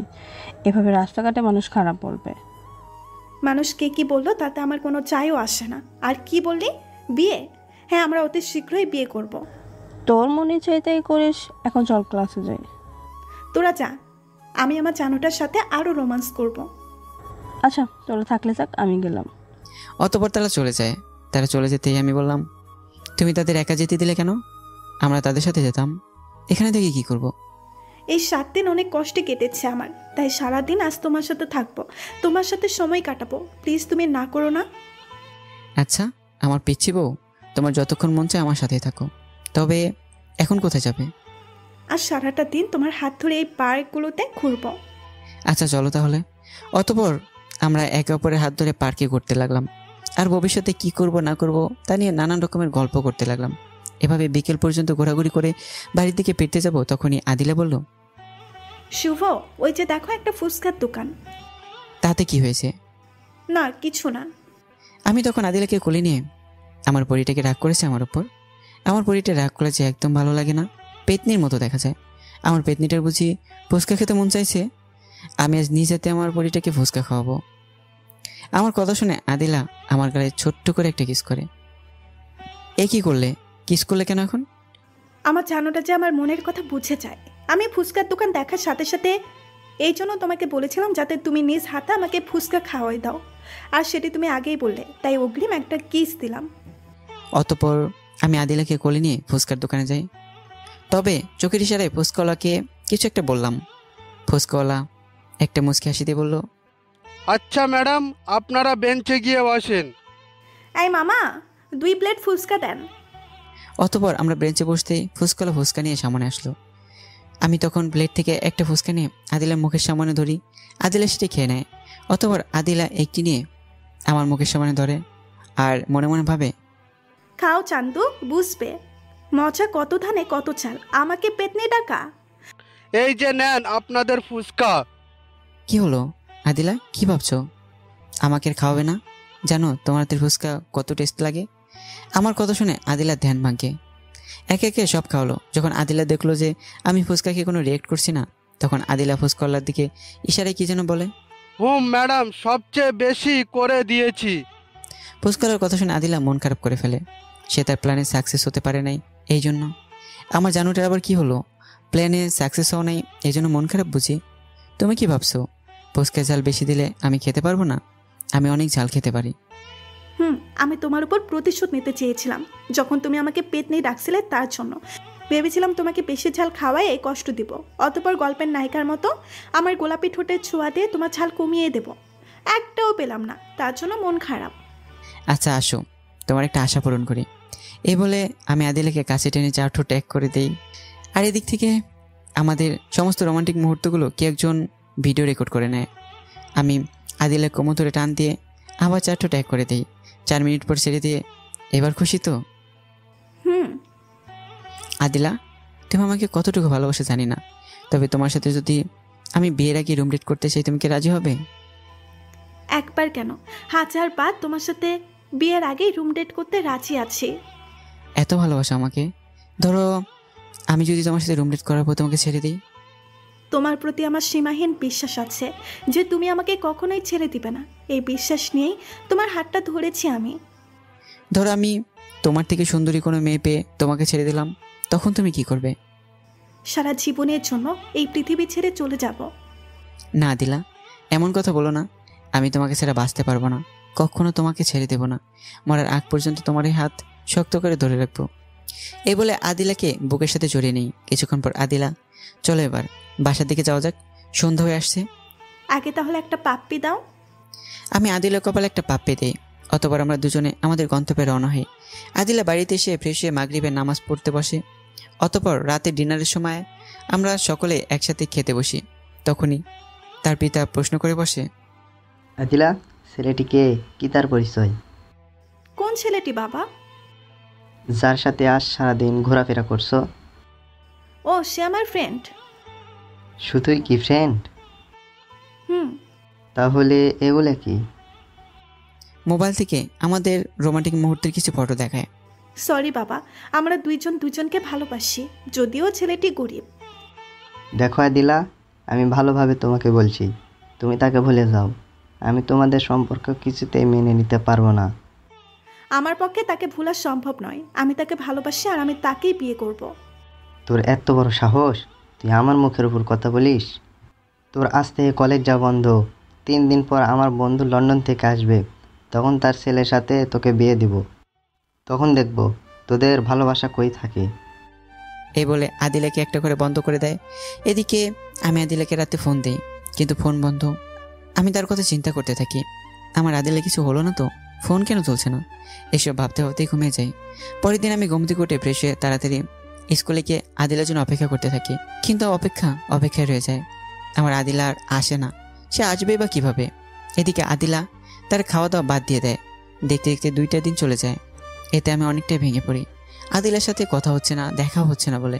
অতপর আমি কোনো সন্ধান না পেয়ে আদিলার বান্ধবী মায়ার কাছে যাই। মায়া, তুমি কি আদিলার কোনো খবর জানো? সে কোথায়? না তো, 2 দিন ধরে ফোন করছি, তুলছেই না।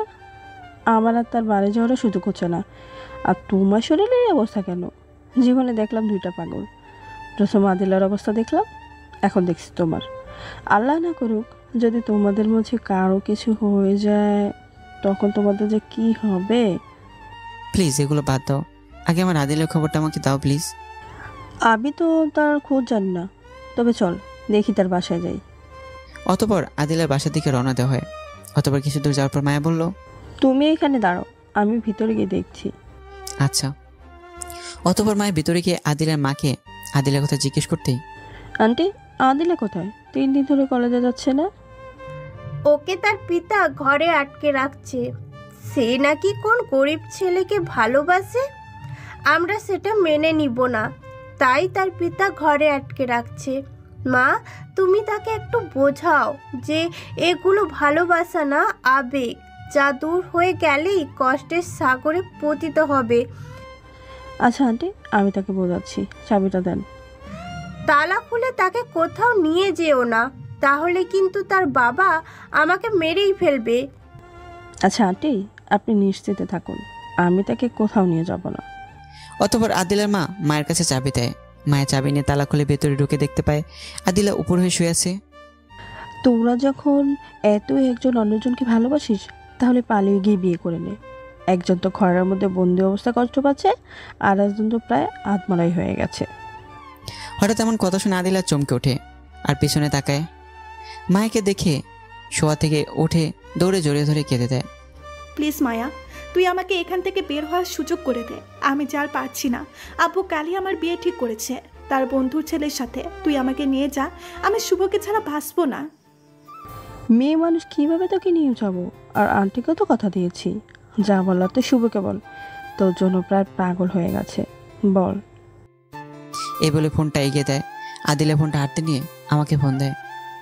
শুভ, তুমি আমাকে নিয়ে যাও। আমার বাবা আমাকে ঘরে আটকে রেখেছে, কালই আমার বিয়ে দিয়ে দেবে। আমি তোমাকে ছাড়া বাঁচবো না। তুমি আমাকে আজ রাতেই নিয়ে যাবে, তা না হলে আমি আত্মহত্যা করব। তুমি এমন কথা বলো না আদিলা, তুমি চলে গেলে আমি কাকে নিয়ে বাঁচবো? তুমি ফোনটা মায়ের কাছে দাও। তোমার কাছে কি আদিলের রুমে চাবি দিছে নাকি তাদের কাছে রেখেছে? আমার কাছেই কেন? এক কাজ করো, তুমি চাবিটা কিছু ফটো নিয়ে আসো, বাকিটা আমি দেখছি। আচ্ছা। আদিলের কাছে ফোন দাও। বলো শুভ। তুমি আজ রেডি থেকো, আমরা পালাবো। আচ্ছা, আমি রেডি হয়ে তোমার অপেক্ষায় থাকবো।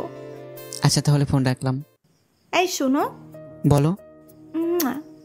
অতপর ফোন রেখে মায়া সেখান থেকে চলে আসে। রাতে আমি তাদের বাসার পিছনের পাইপ দিয়ে উঠে আদিলের রুমে ডুপ্লিকেট চাবি দিয়ে ঢুকি। আদিলা আমাকে দেখা মাত্রই দৌড়ে এসে জড়িয়ে ধরে পাগলের মতো চুমু খেতে থাকে। আদিলা, এখন এমন করো না, চুমু খাওয়ার অনেক সময় পাবে, এখন আমাদের বের হতে হবে, না হলে তোমার বাবা আমার কাছে ধরা খেয়ে যাব, তখন তোমাকে চিরজীবনের জন্য হারাতে হবে, তোমাকে আমি হারাতে পারবো না।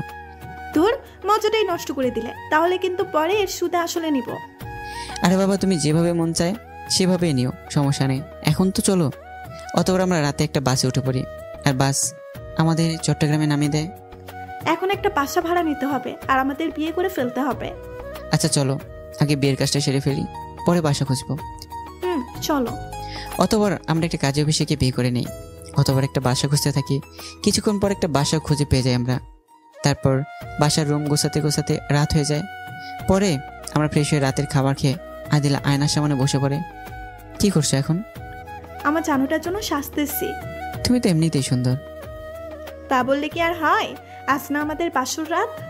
এখন ওগুলো বাদ দাও, সারাদিন আমাদের উপর অনেক পরিশ্রম গেছে, আমি ক্লান্ত হয়ে গেছি, আমি এখন ঘুমালাম। চিন্তা করো না, আমি আমার ভালোবাসা দিয়ে তোমার সমস্ত ক্লান্তি দূর করে দেব। এই বলে আদিলা আমার কাছে এসে আমার বুকের উপর শুয়ে পড়ে, আমার দুই ঠোঁট তার দখলে নিয়ে নেয়। কিছুক্ষণ পর ছেড়ে দেয় আদিলা। শুভ, এখন তো আমাদের আর কোনো চিন্তা নাই, আমরা সারা জীবন সুখ দুঃখ ভাগ করে নিয়ে সুখে শান্তিতে থাকতে পারবো।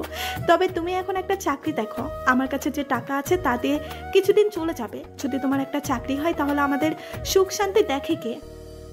আচ্ছা, কাল সকালে চাকরির খোঁজে বের হবো, এখন ঘুমাও। কি বললা? আজ আমাদের বাসর রাত, এত তাড়াতাড়ি কেন? আমি তোমাকে আদর করব, তারপর না হয় ঘুম। তো যখন আদর করবে তো দেরি করছো কেন? তখন আদিলা আমাকে শক্ত করে জড়িয়ে ধরে ভালোবাসার অতল সাগরে সাঁতার কাটতে থাকে। পরের দিন সকালে ফ্রেশ হয়ে নাস্তা করে চাকরির খোঁজে যাই, কিন্তু সারাদিন ঘোরাফেরা করেও কোথাও চাকরি পাই না। আমি এভাবে কিছুদিন ঘোরাফেরা করার পর চাকরিটাও হয়ে যায়। তখন থেকে আমাদের সংসার সুখী শান্তিতে ভরে ওঠে। 1 বছর পরে আমাদের কোল আলোকিত করে একটি ছেলে সন্তান হয়, তার নাম রাখি আদনান। তখনই তানজিলা বলে ওঠে, ভাইয়া, তোমার গল্প শুনে মনে হলো তোমাদের সংসার সুখে ভরপুর ছিল, তো পৃথক হওয়ার কারণ কি? আমি আবার বলতে শুরু করি। যখন আমাদের আদনানের 1 বছর হয়, তখন আমি যে অফিসে কাজ করতাম তার মালিক একদিন আমাকে ডেকে বলে 10 দিনের জন্য কক্সবাজার ঘুরতে যাবে 10 জন লোক নিয়ে। তখন আমি বাসায় এসে আদিলাকে ঘুরতে যাওয়ার কথা বলি, সে আমাকে যেতে বলে। সে তো আর জানতো না আমার এই ঘুরতে যাওয়ার তার ভালোবাসার মধ্যে কাল হয়ে দাঁড়াবে। পরের দিন আমি আমার জিনিসপত্র নিয়ে গাড়িতে উঠে বসি। একে একে সবাই গাড়িতে ওঠে, কিন্তু একটা সিট আমার পাশে খালি থাকে। কিছুক্ষণ পর একটা সুন্দরী মেয়ে এসে আমার পাশের সিটে বসে পড়ে, কিন্তু আমি সেই মেয়েটিকে কখনো আমাদের অফিসে দেখিনি। অতবার ড্রাইভার গাড়ি চালানো শুরু করে দেয়। আমি একবার তাকিয়ে আর চোখ ফেরাতে পারি না। মেয়েটি আমার আদিলার থেকে বহুগুণে সুন্দরী বলে। এই যে মিস্টার, এভাবে তাকিয়ে থাকবেন না, প্রেমে পড়ে যাবেন। এই বলে মেয়েটি খিলখিল করে হাসতে থাকে। মেয়েটির কথায় আমি লজ্জা পাই, তাই মাথা নিচু করে ফেলি। কিছুক্ষণ পর, এই যে মিস্টার শুভ, তখন তো খুব মজা নিয়ে আমার দিকে তাকিয়েছিলেন, এখন একটা কথাও বলছেন না যে? আমি চুপ। কথা বলবেন না, আমার প্রেমে পড়ে যাবেন বলে। আপনি বিবাহিত সেটা আমি জানি, সমস্যা নাই। না, এমনি কথা বলছিলাম না। তো আপনি কে? আপনাকে তো কোনোদিন দেখিনি আমাদের অফিসে। আমি কে সেটা আস্তে আস্তে জেনে যাবেন, তবে এতটুকু জেনে রাখেন, আমার নাম তানিয়া, আমি আপনাদেরই অফিসে কাজ করি। সেটা বাড়ি থেকে কিছু সমস্যার কারণে আসতে পারি না। পরে আমরা আরো কিছুক্ষণ গল্প করে একদম ঘনিষ্ঠ হয়ে যাই। কিছুক্ষণ পর তানিয়া বলল, শুভ, আমার খুব ঘুম পাচ্ছে, আমি কি তোমার কাঁধে মাথা রাখতে পারি? রাখো, সমস্যা নেই। অতবার তানিয়া আমার কাঁধে মাথা রাখে, আর আমি তানিয়ার গোলাপের মতো ঠোঁটের দিকে তাকিয়ে থাকি। তাকিয়ে থাকতে থাকতে কখন যে আমি তার ঠোঁটের প্রতি আকৃষ্ট হয়ে যাই আমি বুঝতেই পারি না। হঠাৎ করে আমি তানিয়ার ঠোঁটে আলতো করে একটা কিস দিয়ে বসি, এতে তানিয়ার ঘুম ভেঙে যায়। তুমি এটা কি করলে শুভ? তুমি না বিবাহিত? সরি, বুঝতে পারিনি। তোমার এই মিষ্টি ঠোঁটের দিকে তাকিয়ে থাকতে থাকতে কখন যে কিস করে ফেলেছি বুঝতে পারিনি। আচ্ছা ঠিক আছে। আমি মনে মনে চিন্তা করতে থাকি, এটা আমি কি করলাম? কেন আমি তানিয়াকে কিস করলাম? আমি কি তানিয়ার প্রতি দুর্বল হয়ে যাচ্ছি? এই যে মিস্টার, মন খারাপ হয়ে গেছে, আমি এগুলো বুঝি। এই বয়সে একটু একটু এরকম হবেই, তাতে মন খারাপ করার কি আছে?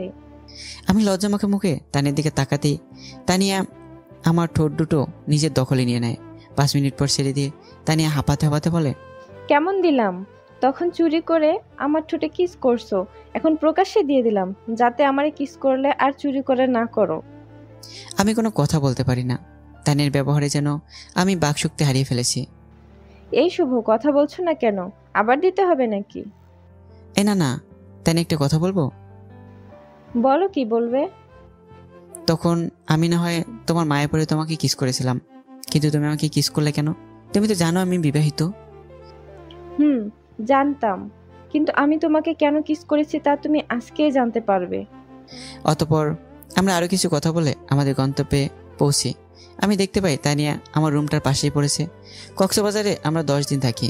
এই 10 দিনে আমি আদিলাকে বলে গিয়ে তানিয়াকে ভালোবাসতে শুরু করি। এই তো সেদিনের ঘটনা। এই তানিয়া, তুমি শুধু আমাকে কিসই করতে দাও, আর কিছু দাও না। কখন তোমার ভালোবাসা পাবো আমি?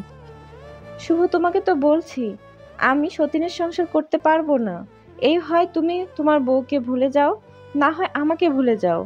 যেদিন তুমি তোমার বউকে তোমার জীবন থেকে তাড়াতে পারবে, সেদিন আমি তোমাকে আমার পরিপূর্ণ ভালোবাসা দিব। আচ্ছা, তাহলে বাড়ি গিয়ে আদিলাকে তাড়িয়ে দেবো, তখন তোমার ভালোবাসা আমাকে দিবে তো? দেব। আচ্ছা চলো, আমাদের গাড়ি এখন চলে যাবে। চলো। পরে আমরা এখান থেকে চলে যাই। অতপর আমরা বাড়িতে চলে যাই। আমি বাড়িতে আসতে আদিলা আমাকে জড়িয়ে ধরে শাড়ির আঁচল দিয়ে আমার মুখের ঘাম মুছে দেয়। এত ঢং দেখাতে হবে না, বাসায় ফ্যান আছে। তুমি এমন কথা কেন বলছো শুভ? তোমার শরীর খারাপ। তোমার এত আমাকে নিয়ে চিন্তা করতে হবে না, আমি শিশু না, সব কিছু বুঝি। যাও সামনে থেকে, তুমি তোমার কাজ করো। আমার দমক শুনে আদিলা সেখান থেকে বিছানায় শুয়ে কান্না করতে থাকে। এভাবে প্রত্যেকটা দিন কোনো না কোনো বিষয় নিয়ে আদিলের সাথে ঝগড়া করতে থাকে। একদিনের ঘটনায় আদিলা আমার এমন বিহেভ করা সহ্য করতে পারে না। রাতের বেলা আদিলা আমার পা জড়িয়ে ধরে। কেন তুমি এমন করছো আমার সাথে? যদি আমি কোনো অপরাধ করে থাকি তাহলে আমাকে বলো, তার জন্য আমাকে এভাবে কষ্ট দিও না। আমি তোমার কষ্ট দেওয়া সহ্য করতে পারি না। তুমি আমার সাথে এমন বিহেভ করছো কেন? তোকে এখন আর আমার ভালো লাগে না, তোকে আর আমার জীবনে চাই না। না শুভ, এমন করো না। আমাদের আদনানের মুখের দিকে তাকিয়েও হলেও আমার প্রতি রহম করো। চুপ শালি, তোকে এখন আমার ভালো লাগে না বলছি না? তোকে এত কষ্ট দিচ্ছি, তুই যাস না কেন? চলে যা তুই। আদিল আমার পা ধরে জড়িয়ে ধরে কান্না করতে করতে বলে, তুমি আমাকে তাড়িয়ে দিও না, তোমার পায়ের নিচে একটু জায়গা দাও। চুপ, একদম চুপ। তখন আমার মোবাইলে কল আসে। হ্যালো জানু, কি করছো? এই তো জানো, তোমার কথাই চিন্তা করতেছিলাম। তুমি আমাকে ভালোবাসা দিবে না? আমি কি বলছি জানো, তোমার মনে নেই? এদিকে আদিল এসে আমার পা ধরে বলে, এমন করো না শুভ। তোমার চাহিদা পূরণ করতে হলে আমার সাথে করো। আমি তোমার বউ, তুমি যখন চাইবে আমি তখনই রাজি। তবুও এমন করো না। আমি থাকতে কখনো তোমাকে অন্যজনের সাথে দেখতে পারবো না। তুমি আমাকে মেরে ফেলো শুভ। তুই ভালো কথাই মনে করে দিলি, তুই না থাকলে তোর কোনো সমস্যা নেই। এই বলে আমি আদিলার চোট ধরে মাঝরাতে ঘর থেকে বের করে দিয়ে ঘরের দরজা লাগিয়ে দিই। এদিকে শুভ, জানো কি করছো তুমি? এই তো জানু, ভেজালটা দূর করলাম। এখন বলো, কখন আমাকে ভালোবাসা দেবে? কাল সকালে হোটেলে চলে এসো। পরের দিন আমি তানিয়া দেওয়ার ঠিকানায় গিয়ে দেখতে পাই তানিয়া একটি ছেলের সাথে একই বিছানায় শুয়েছে। তানিয়া আমাকে দেখা মাত্র ছেলেকে বলল, জানো দেখো, আমার আরেকজনও এসে গেছে। তুমি থাকো, আমি আর তার সাথে কথা বলে আসছি। ছি তানিয়া, ছি, তুমি এত নিকৃষ্ট, আমি জানতাম না। তুই কি নিজেই ভালো? আমি না হয় আমার স্বামীর সাথে শুয়েছি, আর এটা বৈধ, আর তুই কি করতে আসছিস অন্যের সাথে? ছি, তোর মতো খারাপ কোনো ছেলে এই জগতে আছে কিনা আমার জানা নেই। যে তোকে পাগলের মতো ভালোবেসে এসেছে তাকে তুই ঠকালি। আমিও ঠিক এটাই চাইছিলাম। আমি তোদের দুজনের সুখে থাকায় দেখতে পারছিলাম না। আমি একটা জিনিস ভেবে পাই না, যে স্বর্ণের প্লেটে ভাত খেয়েও বড় হয়েছে, সে কত ভালোবাসলে তোর মতো গরিব একটা ছেলের হাত ধরে চলে আসতে পারে। জানিস, তোকে সে অন্ধের মতো বিশ্বাস করে। তোদের সম্পর্ক নষ্ট করার জন্য আমি অনেক চেষ্টা করেছি। আদিলাকে তোর নামে মিথ্যা ফেক ভিডিও তৈরি করে দিয়েছিলাম, যাতে আদিলা দেখে তোর সাথে সম্পর্ক নষ্ট করে দেয়। কিন্তু সে তোকে এতটাই অন্ধের মতো বিশ্বাস করে, কখনোই এই বিষয় নিয়ে তোকে কিছু বলেনি। তার মনে পুরোপুরি বিশ্বাস ছিল যে তুই কখনো এরকম করবি না।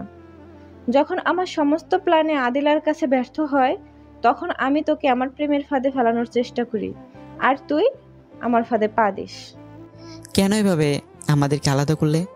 আমাকে তোমার ভালোবাসার মায়ে ফেলে কি অপরাধ করেছিলাম, কি ক্ষতি করেছিলাম, যার জন্য আমাকে এভাবে কষ্ট দেওয়ার জন্য উঠে পড়ে লেগেছিলে? শুধু তোর জন্য আমি 3টা বছর জেল খেটেছি। আমাকে জেলে আমার বাবা পর্যন্ত দেখতে আসেনি, শুধু তোর কারণে।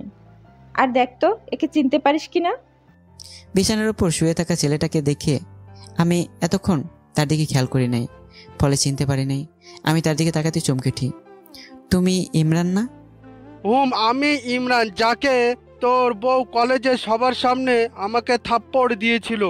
আমি সেদিনই প্রতিজ্ঞা করেছিলাম তোদের কখনো সুখে থাকতে দিব না, কিন্তু সেটি আমার পক্ষে একা করা সম্ভব ছিল না।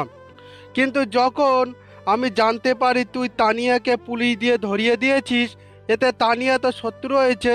আর আমি এই সুযোগে তানিয়াকে তোদের কথা বলি। তানিয়া তোদের পৃথক করতে রাজি হয়ে যায়, আর তাতে আমি তানিয়াকে জেল থেকে ছাড়িয়ে এনে বিয়ে করে নেই। আর তোদের কিভাবে পৃথক করা যায় সেই নিয়ে ভাবতে থাকি। আমি তো কখনো তানিয়াকে আগে দেখিনি, আর তাকে কখন পুলিশ দিয়ে ধরিয়ে দিলাম? মনে কর, একটু ফ্ল্যাশব্যাক থেকে ঘুরে আয়। আমি এক রাস্তা দিয়ে যাচ্ছিলাম, হঠাৎ একটি মেয়েলি কণ্ঠে চিৎকারের আওয়াজ ভেসে আসলো, বাঁচাও বাঁচাও করে। আমি সামনে তাকে দেখি একটা মেয়েকে তিনজনে টেনে নিয়ে যাচ্ছে। আমি তখন তাদেরকে মেরে মেয়েটিকে তাদের হাত থেকে বাঁচাই, অথবা পুলিশ দিয়ে আমি তাদের তিনজনকে ধরিয়ে দিই। পুলিশ তখন তাদেরকে মারধর করে। তখন তারা বলে দেয় যে তাদের এই মেয়েটিকে কিডন্যাপ করার জন্য একজন বলেছিল। এবার বাস্তবে আসেন। শালা হারামজাদারা আমার কথা বলে দেয়, তখন পুলিশ আমাকে ধরে নিয়ে যায়, কারণ আমি বিদেশি সুন্দরী মেয়ে পাচার করে কোটি কোটি টাকা কামাই করতাম। আর এটা আমার বাবাও জানতো। সেই জন্য বাবা আমাকে একবারও জেলে দেখতে আসেনি। শুধু তোর জন্য আমার কত টাকা ক্ষতি হয়েছে, এগুলো প্রতিশোধ নেওয়ার জন্যই আমি এত কিছু করেছি, আরও করব। তোকে বেঁচে থাকতে দেব না, তোকে তিলে তিলে কষ্ট দিয়ে মারব। এদিকে তখনই আমার মোবাইলে একটা মেসেজ আসে। আমি মেসেজ দেখে চমকে যাই। আমি কিছুই বুঝতে পারি না। পাই হারামজাদা, তুই আমার খেয়ে আমার পরে আমার মেয়েকে ধর্ষণ করার চেষ্টা করিস? তুই থাক, আমি পুলিশ পাঠাচ্ছি। তোকে আমার মেয়েকে ধর্ষণ করার ইচ্ছা তোর বের করছি।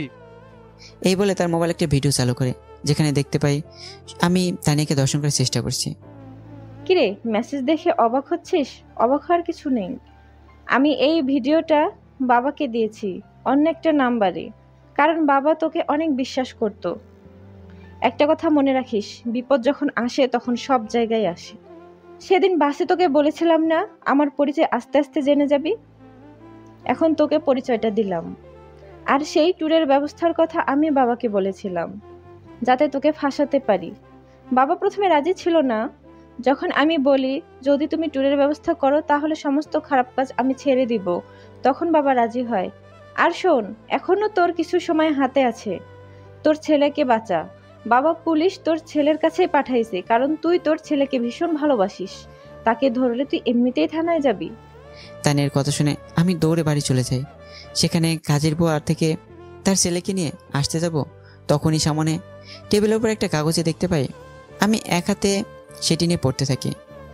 আমার প্রিয় শুভ, আমি তোমাকে কতটুকু ভালোবেসেছিলাম জানি না, কিন্তু বিশ্বাস করো, যখন কেউ তোমার নামে আমার কাছে খারাপ ভিডিও পাঠায় তো সেগুলো কখনো বিশ্বাস করতাম না। আমি জানতাম কখনো তুমি এমন করতে পারো না, তাই আমি সেগুলো মিথ্যে বলে আগুন লাগিয়ে দিতাম, কখনো তোমাকে বুঝতে দিতাম না। শুভ, তোমার প্রতি আমার মনে কতটা বিশ্বাস পোষণ করেছিলাম তা হয়তো কোনো মেয়ে তার অন্তরে পোষণ করতে পারবে না। তুমি গরিব থাকার সত্ত্বেও আমি সেদিন তোমার হাত ধরে পালিয়ে এসেছিলাম, শুধু এই আশায় তুমি আমাকে সারা জীবন ভালোবেসে আমাকে আদর দিয়ে আগলে রাখবে, আমাকে কখনো ছেড়ে যাবে না। কিন্তু কখনো ভাবি নাই যে তুমি আমাকে এভাবে মাঝ রাস্তায় একা ফেলে চলে যাবে। আমি জানি না তুমি কোনো মেয়ের প্রেমে পড়ে আমাকে তাড়িয়ে দিলে, আমার কত কষ্ট দিলে। একদিন তুমি বুঝবে শুভ, সে মেয়েটি আমার থেকে কখনোই তোমাকে বেশি ভালোবাসতে পারবে না। সেদিন তুমি আমাকে পাগলের মতো খুঁজবে, সেদিন তুমি আর আমাকে পাবে না, কারণ আমি তখন আকাশের তারা হয়ে যাব, চলে যাব না ফেরার দেশে। আমার ছেলেটাকে তুমি দেখে রেখে তাকে কখনোই মায়ের অভাব বুঝতে দিও না, তাকে কখনো কষ্ট দিও না, তাহলে যে আমি মরেও শান্তি পাবো না। শেষ একটা কথা রাখো, টেবিলের উপরে বইয়ের নিচে কিছু টাকা রাখা আছে, যা আমি টিউশনি করিয়ে পেতাম। সেই টাকাগুলো জমা করে রেখেছিলাম যদি কোনো কাজে লাগে এই জন্য, কিন্তু সেটি তো আর এই জীবনে হলো না, তাই সেই টাকাগুলো তোমাকে দিয়ে গেলাম।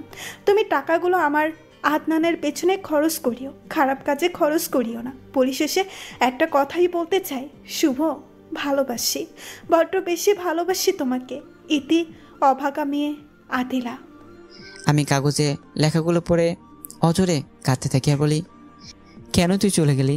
ফিরে আয়, দেখ, শুভ তোর জীবনে ফিরে এসেছে। আদিলা আর আসে না, আসবে না বা কীভাবে? সে যে তখন চলে গেছে। এসে বলে আমি কান্না করতে থাকি। তখনই আমার কানে একটা পুলিশের গাড়ির আওয়াজ আসে। আমি কান্না বন্ধ করে জানালা দিয়ে তাকাতেই দেখতে পাই পুলিশ আমার বাড়ির দিকে আসতেছে।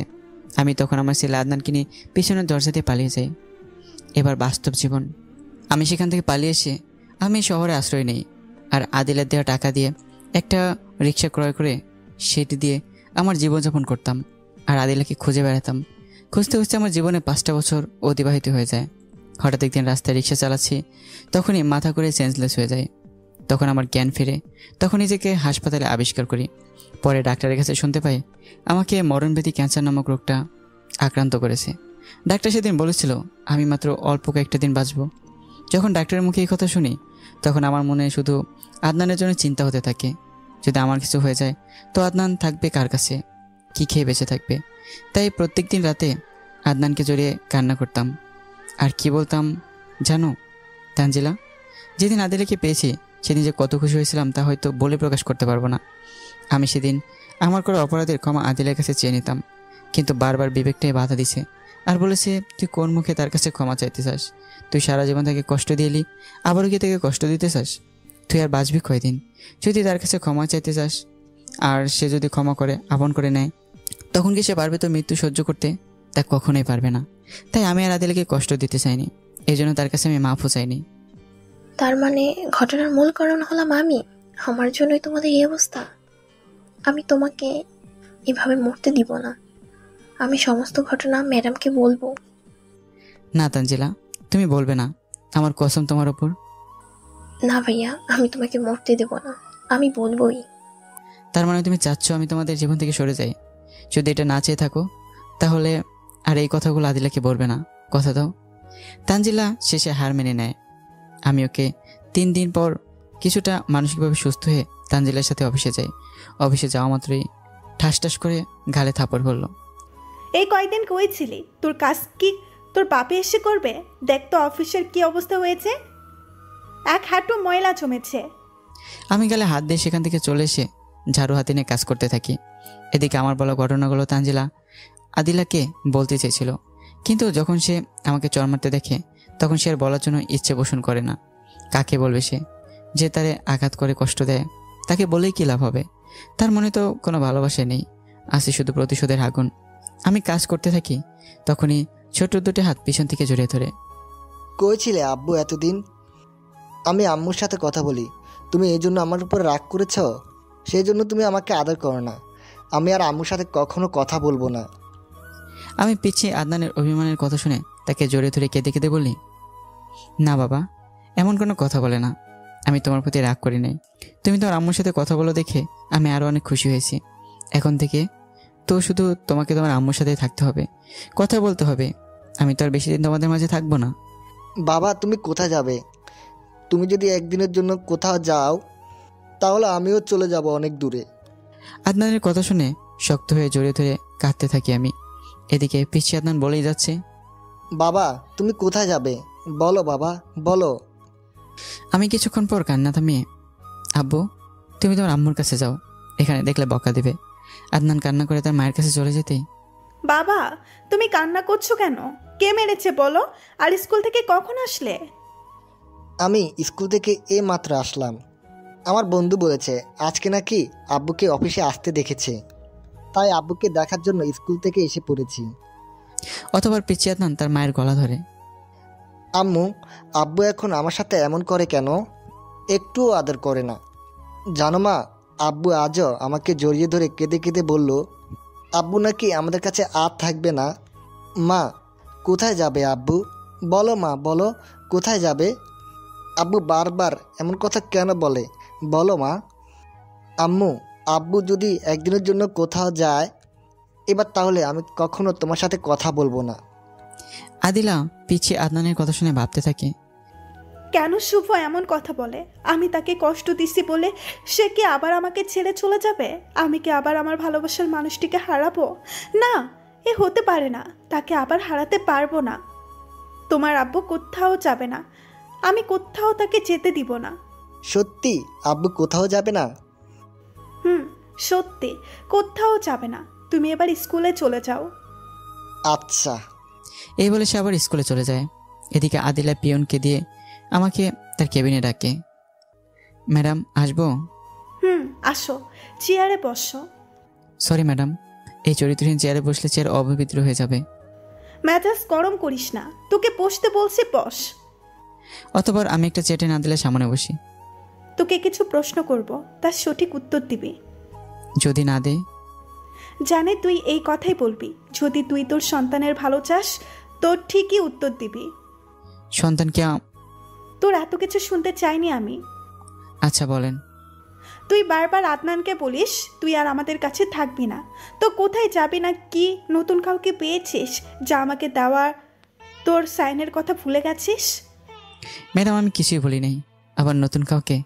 এই বলে আমি হাসার চেষ্টা করলাম, কিন্তু হাসি আসছে না। হাসলি কেন? আমি হাসার কিছু বলছি? তোর তোর চরিত্রই এরকম। জানিনি তো, আর বলে কি লাভ? কী জন্য ডেকেছেন সেটা বলেন।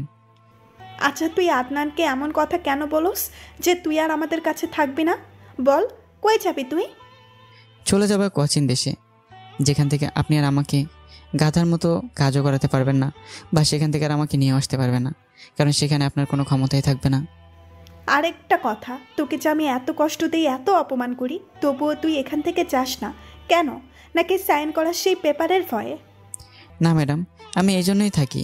যে মেয়ে আমাকে একটু ব্যথা সহ্য করতে পারতো না, সেই মেয়ে যখন আমার একটা অপরাধের কারণে গাধার মতো কাজ করে তাকে কষ্টের প্রতিশোধ নিতে চায়, তাহলে আমি কেন পারবো না তার দিয়ে কষ্ট সহ্য করতে, তার একটু আনন্দের কারণ হতে? আমি তো জীবনে কখনো তার মুখে হাসি ফোটাতে পারিনি, শুধু তাকে কষ্ট দিয়ে এসেছি। এখন সে আমাকে কষ্ট দিলে আমার জীবন তো লাশ দেখে যদি একটু আনন্দ পায়, খুশি হয়, তাই আমি তার দিয়ে কষ্টগুলো সহ্য করি। আমার বলা কথাগুলো যেন আদিলায় কলিজায় গিয়ে লাগে। আসলেই তো, তাকে আমি গাধার মতো কাজ করাই। হয়তো সে একটা ভুল করেছে, তার জন্য কিভাবে আমি তাকে এত কষ্ট দিলাম? আমি এত খারাপ কি করে হলাম? যাকে জীবনের থেকে বেশি ভালোবাসি তাকে কি করে এত কষ্ট আমি দিতে পারলাম? এই বিরাট অফিসটার জন্যই কি আমার অন্তরে অহংকার জমে গেছে? এর জন্যই আমার জানটাকে কষ্ট দিলাম। আমি এই অফিস আর আমার কাছে রাখবো না। আমার জানোটাকে লিখে দিয়ে আমি তার থেকে আজ মাপ চেয়ে নেব, তাকে আজই আপন করে নেব। আমার জানটাকে আর কষ্ট দিব না। হঠাৎ আদিলা ব্যবহারে পরিবর্তন হয়ে যায়, সেটি আমি খেয়াল করলাম। এমন রহস্যজনক কথা তুমি কোথায় শিখলে শুভ? তুমি তো এমন ছিলে না। সত্যি করে বলো, তুমি কোথায় যাবে? বলো শুভ, বলো। চুপ করে থেকো না, বলো শুভ। আমি তখন বুঝতে পারি যে আদিলা এখন আর বসের রূপে নেই। মুহূর্তের মধ্যেই আমার জান আদিলার রূপ তার মধ্যে এসে গেছে। কিন্তু আমি সেটা চাই না যে আদিলা আবার আমার জীবনে ফিরে আসুক। চাই না তাকে আর কষ্ট দিতে, কারণ আমি যে কয়েকটা দিনের অতিথি মাত্র। আমি তাই বিষয়টি পরিবর্তন করার জন্য, ম্যাডাম আমি আপনার সমস্ত প্রশ্নের উত্তর দিচ্ছি। এখন আমার কাজ করতে হবে, নয়তো বিনা দোষে থাপ্পড় খেতে হবে। আমি চললাম। এই বলে আমি আবার কাজে যাই। আদিলা তখন, প্লিজ শুভ, তুমি এখান থেকে যেও না, বলে যাও তুমি কোথায় যাবে। আমি তোমাকে কোথাও যেতে দিব না। পরের দিন আদিলা সকালে অফিসে এসে দেখতে পায় আমি আমার কাজ করছি, কারণ আমি অফিসে থাকি বলে। এই শুভ, শোনো, এক্ষুনি আমার কেবিনে আসো। এই বলে আদিলা তার রুমে চলে আসে। কিছুক্ষণ পর আমি, ম্যাডাম আসবো? আসো, তবে এরপর থেকে কোনো অনুমতি নেওয়া লাগবে না। তুমি নিজের বাসা মনে করে চলাফেরা করবে। তা কি করে হয়? কোথায় আপনার রুম আর কোথায় চরিত্রহীনে যাওয়া আসা, সেটি কি সম্ভব? আর কি বলেন, নিজের রুম, চরিত্রহীনের আবার বাসাও থাকে? এখন এই কথাগুলো মনে রাখছো? কি জন্য ডেকেছেন সেটা বলেন। আদিলা তখন চেয়ার থেকে উঠে ক্যাবিনের দরজা লক করে আমার কাঁধে হাত দেয়। আপনি দরজা বন্ধ করলেন কেন? আমি আবার আপনার কোনো ক্ষতি করতে পারি। তোমার বউকে তুমি যা ইচ্ছা তাই করবে, তাতে কার কি? আর শোনো, আজ থেকে ওই চেয়ারটা তোমার। আপনার মাথা খারাপ হয়েছে? আমি আসি। এই বলে উঠতে যাবো, তখনই যদি এক পাও আগাও তাহলে ভুলে যাব আমার কোনো ছেলে আছে। আদিলা ভালো করেই জানে আদনান আমার দুর্বলতা। আমি থেমে যাই। এই তো গুড বয়, এখন যাও, আমার চেয়ারে বসো যতক্ষণ পর্যন্ত আমি উঠতে না বলবো। যদি এর কোনো এদিক সেদিক হয় তাহলে হবে না। তারপর আদিলা আমাকে চেয়ার টেনে বসে রেখে বের হয়। অথবা 3-4 ঘন্টা পর ফিরে আসে।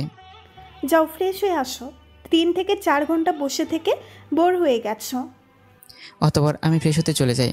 ফ্রেশ হয়ে এসে দেখি আদিলা আমার পছন্দের সমস্ত খাবার বিছিয়ে রেখে আমার জন্য অপেক্ষা করছে। তা দেখে আমি বের হতে যাব, তখন আদিলা বলল, কই যাও শুভ? কাজে যাই। আজ থেকে তোমার কোনো কাজ করতে হবে না, তুমি শুধু আমার পাশে বসে থাকবে। আর আমি যখন কাজ করব তখন তুমি আমাকে আমার পাশে বসে হেল্প করবে। এখন আসো, আমার সাথে খাবার খাবে। বহুদিন পর আজ তোমার জন্য নিজের হাতে রান্না করে নিয়ে আসছি। আমি কোনো কথা না বলে রুম থেকে বের হয়ে যাই। তখনই আদিলায় এসে আমার কলার টেনে এনে হালকা একটু ধাক্কা দেয়।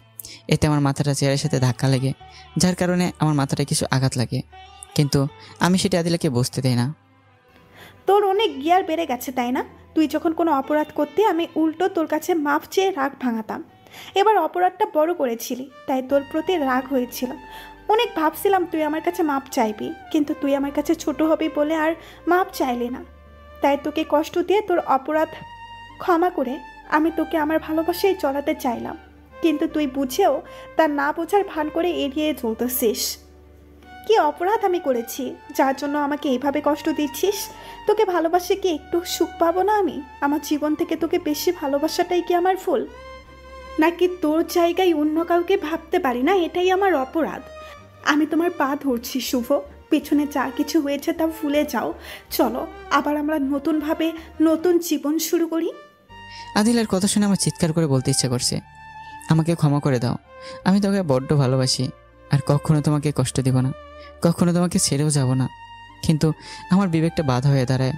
আমি আমার মনের ভিতরে লুকিয়ে থাকা কথাগুলো আদিলের কাছে প্রকাশ করতে পারি না। আমি যে আর কিছুদিনের অতিথি মাত্র, তাই আমি আমার ভিতরে থাকা কষ্ট লুকিয়ে রেখে। আপনি বেশি বাড়াবাড়ি করছেন। আপনি আমাকে ভালো করেই জানেন যে আমি না করি তা আমি কখনোই নিই না। আর আমি আপনাকে তাড়িয়ে দিয়েছি নিজ হাতে। আপনাকে কখনো আমি গ্রহণ করতে পারবো না। আপনি নতুন কাউকে নিয়ে গিয়ে নতুনভাবে শুরু করেন। আমার মুখে এমন কথা শুনে আদিলের পুরো পৃথিবীটাই যেন অন্ধকার হয়ে যায়। যার জন্য 5টা বছর তার মনে অন্য কাউকে স্থান দেয়নি, সে আজ বলতেছে অন্য কাউকে নিয়ে নতুনভাবে শুরু করতে। আমার প্রতি আদিলের এই পরিমাণ রাগ হয় যাতে আমাকে এখনই খুন করে ফেলবে। কিন্তু আদিলা স্বাভাবিকভাবে বলল, তোমার কি সমস্যা আমাকে মেনে নিলে? আচ্ছা তোমাকে বলবো না আমাকে মেনে নিতে, আমি অন্য কাউকে নিয়েই শুরু করব। আজ অন্তত অফিস ছুটি হওয়ার পর্যন্ত আমার শুভ হয়ে থাকো। প্লিজ না করো না, এই আবদারটুকু রাখো। আদিলের মুখে অন্যজনের নাম শুনে আমার অন্তরটা কেঁপে ওঠে, কিন্তু আমি নিরুপায় হয়ে চুপ থাকি, কোনো কথা বলি না। অতঃপর আদিলা আমাকে নিয়ে খাবারের সামনে বসে নিজ হাতে আমাকে খাওয়ায়, আমিও তাকে খাইয়ে দিই। খাওয়া দাওয়া শেষ করে আমি একটা চেয়ারে বসে পড়ি। আমার মাথা ব্যথার কারণে চুপ মেরে আদিলার সামনে বসে থাকি। আদিলা নানান কিছু জিজ্ঞেস করলে আমি কোনো উত্তর দিই না। এভাবে সেদিন অফিস ছুটি হয়ে যায়। শুভ চলো, আজ আমার বাসায় থাকবে। ম্যাডাম, অফিস টাইম শেষ, আপনি একটা আবদার করেছিলেন তাই রাখছি, আপনি যেতে পারেন। আদিলা মন খারাপ করে চলে যায়। এদিকে আমার মাথা ব্যথা যেন বেড়েই চলেছে। আস্তে আস্তে আমি আদিলার দেওয়া রুমে গিয়ে শুয়ে পড়ি। কিছুক্ষণ পরে আমার শরীরে প্রচণ্ড জ্বর আসে, যার কারণে আমি মুখ দিয়ে আর কথা বের হয় না। আমি কষ্ট করে রাতটা পার করে সকালে তানজিলার মোবাইলে ফোন দিই, কিন্তু কোনো কথা বলতে পারি না। তানজিলা বারবার কথা বলার চেষ্টা করে, কিন্তু ফলাফল শূন্য। তাই পেরেশান হয়ে আমার নাম্বার ট্যাগ করে অফিসে চলে আসে। অতঃপর আমার রুমে এসে দেখতে পায় আমার শরীর থরথর করে কাঁপতেছে। অতঃপর তানজিলা আমার মাথা তার হাঁটুতে রাখে। আমি আস্তে আস্তে তাকে কিছু একটা বলার চেষ্টা করছি। তানজিলা সেটি বুঝতে পারে না, তাই মাথা নিচ দিক করে আমার কথা বোঝার জন্য। ঠিক তখনই পিছন থেকে, বাহ, তাহলে চলছে তোমাদের রাজনীলা। আমি আগে অফিসে না আসলে বুঝতেই পারতাম না যে যারা চরিত্রহীন তাদের চরিত্র কখনো ঠিক হয় না। ম্যাডাম, আপনি যা দেখেছেন বা যা ভাবছেন কোনোটাই সত্যি না। চুপ, একদম চুপ, একটা কথাও তুমি বলবা না। এই চরিত্রহীনকে আর আমার অফিসে রাখবো না। কি অপরাধ আমি করেছিলাম? তার সমস্ত অপরাধ ক্ষমা করে দিয়ে তাকে আপন করে নিতে চাইছিলাম। ভাবছিলাম এই 5 বছরের চরিত্রটা ভালো হয়েছে, কিন্তু কখনো ভাবিনি এদের মতো ছোট লোকদের চরিত্র কখনো ঠিক হবার নয়। আমি এত জনম ভুল মানুষকে ভালোবেসেছিলাম, তার ছবি বুকে নিয়ে প্রত্যেক রাতে আমি কাঁদিতাম। আমি আর এই চরিত্রহীন ছোট লোকের জন্য আর কাঁদবো না। তোকে আজই ডিভোর্স দিয়ে দেব। কুত্তার বাচ্চা, তুই আমার অফিস থেকে বের হয়ে যা। এই বলে আমার কলা ধরে টেনে জোরে ধাক্কা মারে। আদিলার রাগের কারণে আমার শরীরে অতিরিক্ত তাপমাত্রাও সে বুঝতে পারে না। আমি আদিলার ধাক্কা খেয়ে টেবিলের উপর পড়ে যাই। টেবিলে কাজ থাকার কারণে তা ভেঙে আমার মাথায় ঢুকে যায়, আর তাতে আমি সাথে সাথে সেন্সলেস হয়ে যাই। এদিকে আদিলা রাগের মাথায় আমাকে নানান ধরনের গালি দিতে থাকে। অতঃপর সামনে পিচ্ছি আদনানকে দেখতে পেয়ে তাকেও ধাক্কা মেরে ফেলে দিয়ে, এই চরিত্রহীনের কোনো চিহ্ন আমার কাছে রাখবো না। যা তোরা, যেখানে মন চাই সেখানে যা। এই বলে রাগে হনহন করতে করতে তার কেবিনে চলে যায়। এদিকে পিচ্ছি আদনান সেখান থেকে উঠে দৌড়ে আমার কাছে এসে আমাকে ধাক্কাচ্ছে আর বলছে, আব্বু কথা বলো তুমি, আমি আর ওই ডাইনির মায়ের সাথে কখনো কথা বলবো না। বাবা আমার সাথে কথা বলো। এদিকে তানজিলা আদিলার পিছনে পিছনে তার ক্যাবিন পর্যন্ত যায়। আদিলা ঠান্ডা মাথায় বলে, তানজিলা, তুমি জানতে সে বিবাহিত, তাহলে কেন তুমি সেই চরিত্রহীনের খপ্পরে পড়লে? আমি জানি তুমি একটা ভালো মেয়ে। ম্যাডাম, আপনি যা দেখেছেন বা যা ভাবছেন কোনোটাই সত্যি না। আর ম্যাডাম, যে মানুষটা একবার ভুল করে সেই ভুলের শাস্তি 5 বছর ধরে সহ্য করছে, সেই মানুষটা দ্বিতীয়বার সেই ভুলটা কখনোই করতে পারে না। ম্যাডাম, আর কি বলেন, ভাইয়া কে ডিভোর্স দেবে? দেন, চরিত্রহীন তো আর কখনো ভালো মেয়ের স্বামী হতে পারে না। আপনি ডিভোর্স পেপারটা আমার বাসায় পাঠিয়ে দিন। ভাইয়া যদি এই যাত্রায় বেঁচে যায়, তাহলে আমি কখনোই তাদেরকে আপনার মতো মেয়ের কাছে আসতে দিব না। বাই। এই বলে সেখান থেকে তানজিলা আমাকে নিয়ে হাসপাতালে যায়। ডাক্তার আমার অবস্থা দেখে এমার্জেন্সিতে নিয়ে যায়। কিছুক্ষণ পর ডাক্তার নিরাশ হয়ে বের হয়ে আসে। ডাক্তার সাহেব, আমার ভাইয়ের অবস্থা কেমন? সরি ম্যাডাম, আমাদের দ্বারা একে বাঁচানো সম্ভব নয়। আমরা তার মাথায় থাকা কাচের টুকরো বের করে ব্যান্ডেজ করে দিয়েছি। এখন আপনি দেখতে পারেন। হ্যাঁ, আর একটা কথা, আপনার ভাইয়ের বাঁচা 5%-এরও কম। আর হ্যাঁ, তাকে যদি আজকের মধ্যেই অপারেশন করা যায় তাহলে হয়তো বাঁচতে পারে। তানজিলা ভালো হাসপাতালে কোথায় নিয়ে যাবে? ঢাকা শহরে সবচেয়ে ভালো যেটা সেটাতে নিয়ে আসছে। এখন তানজিলা মেয়ে হয়ে কোথায় ঘুরবে? এত আমাকে নিয়ে যাবেই বা কোথায়? এদিকে পিচ্ছি আদনান কান্না করে চলেছে। আন্টি, আব্বু আর কোনোদিনও আমার সাথে কথা বলবে না? তুমি আব্বুকে বলো না আমার সাথে কথা বলতে। আমি আম্মুর সাথে আর কখনো কথা বলবো না।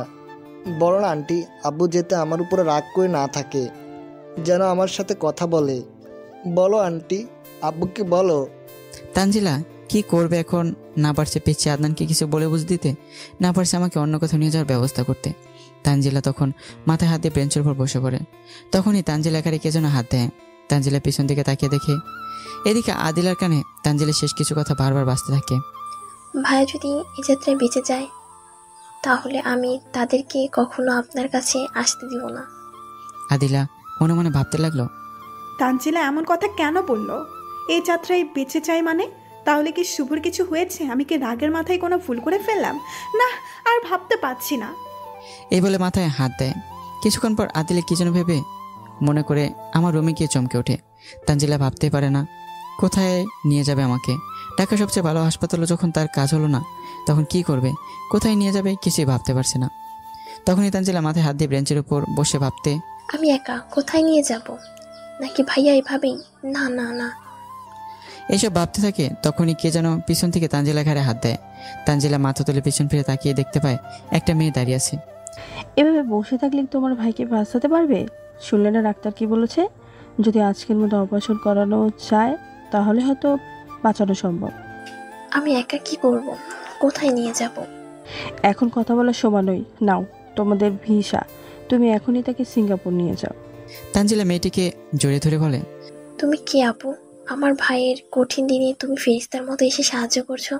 আমি কে সেটা তোমার না জানলেও চলবে, তবে এইটুকু জেনে রেখো তোমার ভাই আমাকে চেনে, আর আমি তোমার ভাইকে আজ তোমার ভাইয়ের এই অবস্থার জন্য আমি দায়ী। প্লিজ তানজিলা, আর প্রশ্ন করো না, তাড়াতাড়ি নিয়ে যাও। তুমিও আসো আমার সাথে। আমার এই মুখ নেই যে আমি শুভ সামনে দাঁড়াবো। তুমি একাই যাও। আর হ্যাঁ, যদি তোমার ভাই বেঁচে যায় তাহলে আমার এই চিঠিটা শুভকে দিও। অতঃপর তানজিলার চিঠি ও আমাকে নিয়ে সিঙ্গাপুরের উদ্দেশ্যে রওনা হয়। এদিকে আদিলা কি যেন মনে করে আমার রুমে গিয়ে টেবিলের উপর আমার লেখা ডায়েরি দেখে চমকে ওঠে। কারণ ডায়েরিতে লেখা ছিল, আমার জানে মন আদিলা, আমি কথাগুলো কিভাবে লিখবো তা আমার বলার কোনো ভাষা নেই। তবুও কিছু ভাঙা ভাঙা কথা লিখে রাখলাম, যা মুখে কখনো তোমাকে বলতে পারবো না। আজ দীর্ঘ 5 বছর পর আমার জানটার সাথে দেখা হলো। আমার শেষ সময়ে সে আমাকে দেখা মাত্র চরিত্রহীন উপাধি দিল। আসলে আমি একটা চরিত্রহীন। তারপর আমাকে অনেক কাজ করতে দিল, যা একা মানুষের পক্ষে করা সম্ভব না। সে তার কাজের মাধ্যমে আমার কোনো অপরাধের শাস্তি দিতে যাচ্ছে। আমি তোমার সমস্ত শাস্তি মাথা পেতে ভালোবাসা হিসেবেই নেব। তুমি হয়তো মনে মনে ভাবতে পারো আমি তোমার কাছে ক্ষমা চাইলে আমার মান সম্মান নষ্ট হয়ে যাবে, ছোট হয়ে যাব, এইভাবে তোমার কাছে ক্ষমা চাই না। তাহলে ভুল ভাববে আদিলা, তোমার থেকে আমার কাছে আমার মান সম্মান কিছুই না। আমি বারবার তোমার কাছে ক্ষমা চাওয়ার জন্য যেতাম, কিন্তু আমার বিবেকটা বাধা দিত। আমার বিশ্বাস ছিল আমি যত অপরাধ করি না কেন তোমার কাছে একবার ক্ষমা চাইলে তুমি আমাকে মাফ করে দিবে, আমাকে আপন করে নেবে। জানো আদিলা, আমার এখানেই ভয় হতো, যদি তুমি আমাকে আবার আপন করে নাও তাহলে তো তুমি আবার আমার দ্বারা কষ্ট পাবে। আমি চাই না তোমাকে আবার কষ্ট দিতে। তোমাকে সেদিন আমি তাড়িয়ে দিয়েছিলাম, তার পরের দিন থেকে তোমাকে পাগলের মতো খুঁজতাম। তোমাকে তাড়িয়ে দেওয়া হয়তো আল্লাহ সহ্য করতে পারে নাই, তাই আল্লাহ আমাকে মরণব্যাধি ক্যান্সার নামক রোগ আমার শরীরে দিয়ে দিয়েছে। সেদিন ডাক্তার দেখেছিলাম, ডাক্তার বলেছে আমি নাকি আর কয়েকটা দিন বাঁচবো। তাই আমি তোমার কাছে কখনো মাপ চাইনি। জানো আদিলা, যখন তুমি আমাকে কষ্ট দিতে আমি অনেক আনন্দ ছিলাম, কারণ তুমি আমাকে এখন ঘৃণা করছো। আর এখন যদি আমার মৃত্যু হয় তাহলে তুমি আর কষ্ট পাবে না। কিন্তু হঠাৎ একদিন তোমার কি জানি হলো, তুমি আবার আমাকে কাছে আনার জন্য তুমি আমার কাছে মাপ চাইলে। আমি সেদিন বড্ড কষ্ট পেয়েছিলাম, কারণ তুমি আবার আমার কারণে কষ্ট হবে, তাই তোমাকে আমি এড়িয়ে চলতাম।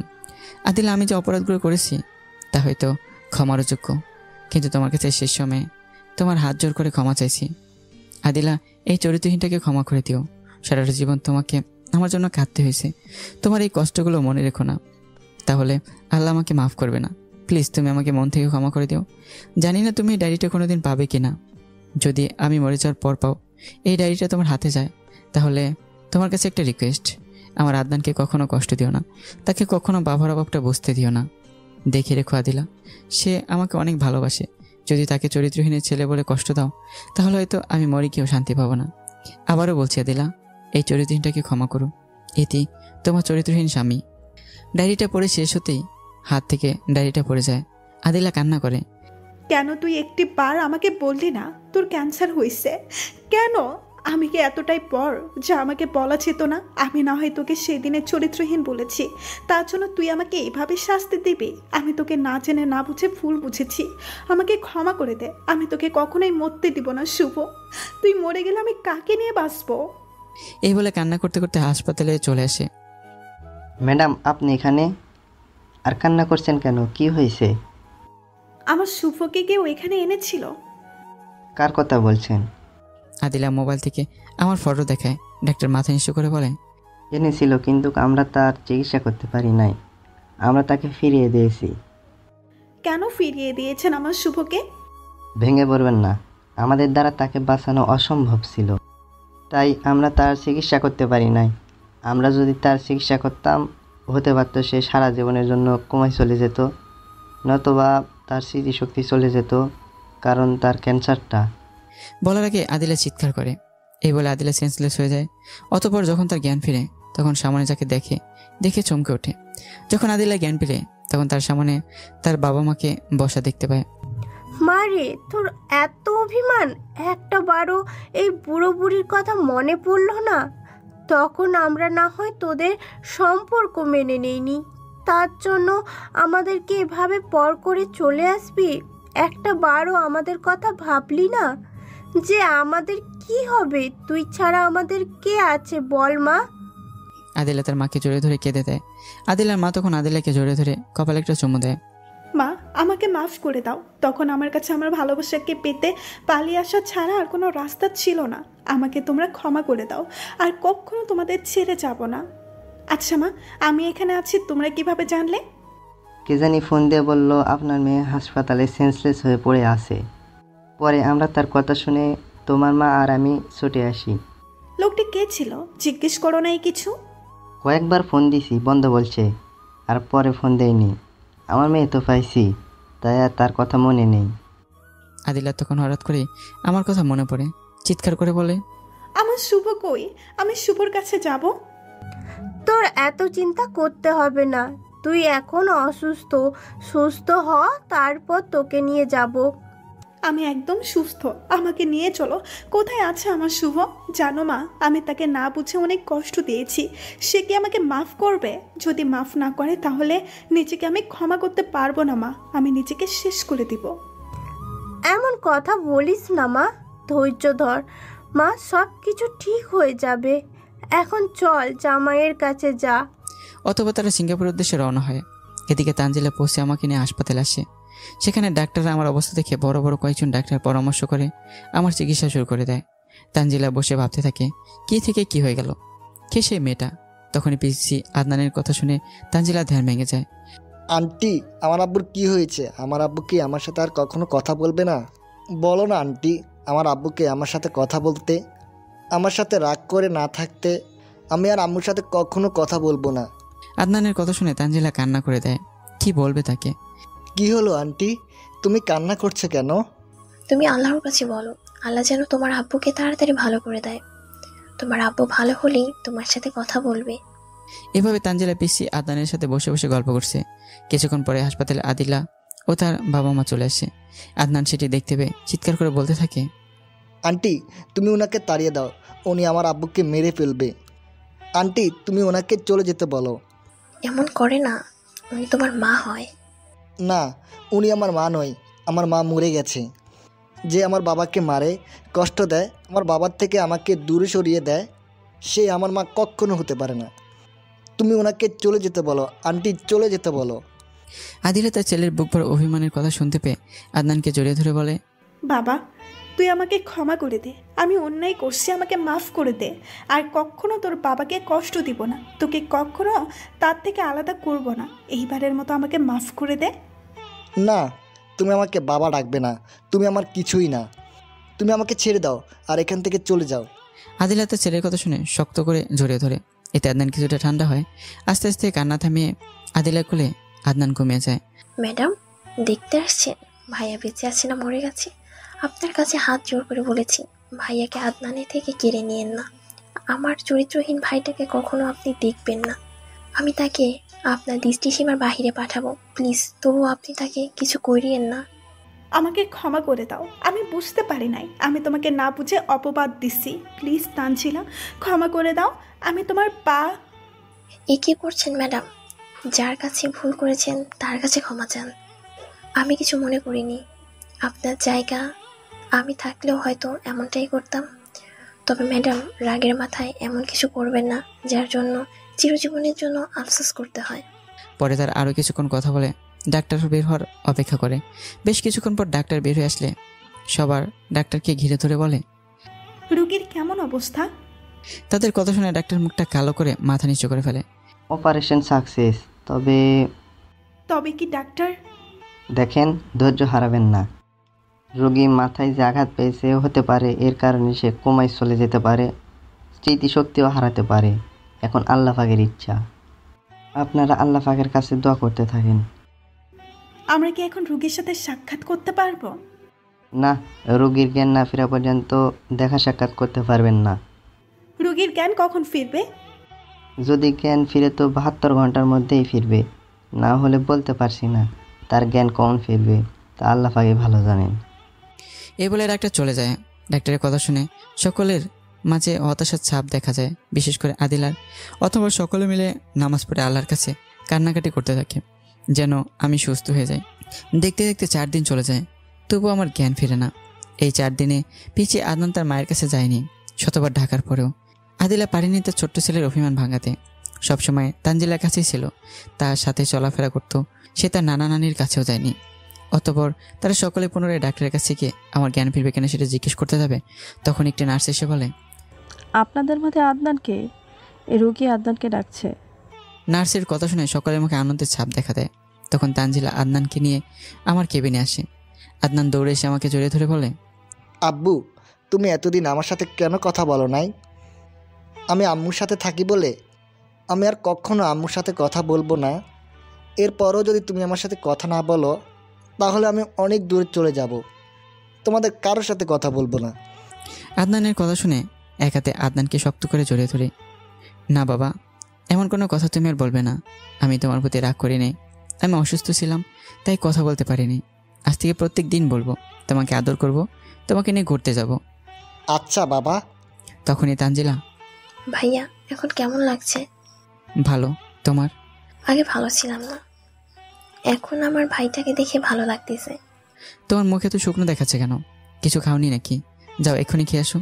ভাইয়া, আমি ঠিক আছি। ঠিক আছে, বড় ভাইয়ের কথা যখন মানবে না তাহলে বসে থাকো। আমার কথা শুনে তানজিলা বেরোতে যাবে, তখন আদিলা বাবা মার রুমে ঢুকে আমার কী অবস্থা সে সম্পর্কে জিজ্ঞেস করে। সবার শেষে আদিলা অপরাধী নয় মাথা নিচু করে রুমে ঢুকতে যাবে, তখনই আদনান বলে ওঠে, না, তুমি রুমে আসবে না। তুমি আমার বাবাকে দেখতে পারবে না। আমি তোমাকে দেখতে দেবো না আমার বাবাকে। তুমি চলে যাও এখান থেকে। বাবা আদনান এমনভাবে বলে না, উনি তোমার মা হয়। যাও না, সামনে গিয়ে আস্তে আস্তে বলো যে আপনাকে দেখে বাবার অনেক কষ্ট হচ্ছে, আপনি এখান থেকে চলে যান। আমার কথা শুনে আদিলা দৌড়ে এসে আমার পা জড়িয়ে ধরে আর কেঁদে দিয়ে বলতে থাকে, শুভ, তুমি আমাকে মাফ করে দাও। আমি না বুঝে তোমাকে কষ্ট দিয়েছি, আমাকে ক্ষমা করে দিয়ে তোমার বুকটাতে একটু জায়গা দাও। আমি আর কখনোই তোমাকে কষ্ট দিব না। মৃত্যুর আগ পর্যন্ত তোমাকে ভালোবেসে যাব। প্লিজ শুভ, তোমার এই পিচ্ছি বউটাকে ক্ষমা করে দাও। পা ছাড়েন বলছি। আমাকে ক্ষমা করে দাও, তাহলে তোমার পা ছেড়ে দেব। পা ছেড়ে আমার কাছে আসেন। অতবার আদিলা আমার কাছে এসে দাঁড়ায়। আমি সকলকে উদ্দেশ্য করেই বললাম, আপনারা সকলে গিয়ে কিছু খেয়ে আসেন, আমার কথা চিন্তা করতে হবে না। আমি বুঝতে পারি আমার জন্য হয়তো চিন্তা করে খাওয়া দাওয়া করেনি, আমি এখন ভালোই আছি। পরে আদিলার বাবা মা আর তানজিলা চলে গেল, আদিলা আর আদনান ছাড়া। আপনি যান না কেন? এইভাবে আমাকে পর করে দিও না শুভ, আমাকে মেরে ফেলো, তবুও আমাকে এইভাবে অবহেলা করো না। আমি না বুঝে ভুল করেছি, তোমাকে আমি বুঝতে পারিনি, তোমাকে কষ্ট দিয়েছি, তার জন্য আমাকে এমন শাস্তি দিও না। আমার অপরাধের কারণে তুমি আমাকে যে শাস্তি দেবে আমি মাথা পেতে নেব, কিন্তু তোমার থেকে পৃথক হতে পারবো না। আচ্ছা এখন যান, আমার খুব ক্ষুধা লাগছে, আমার জন্য খাবার নিয়ে আসেন।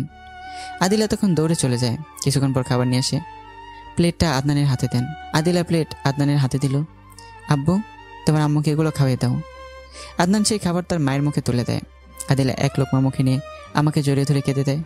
পাগলিটা আমার, কাঁদছো কেন? আমাকে ক্ষমা করে দিছো তো?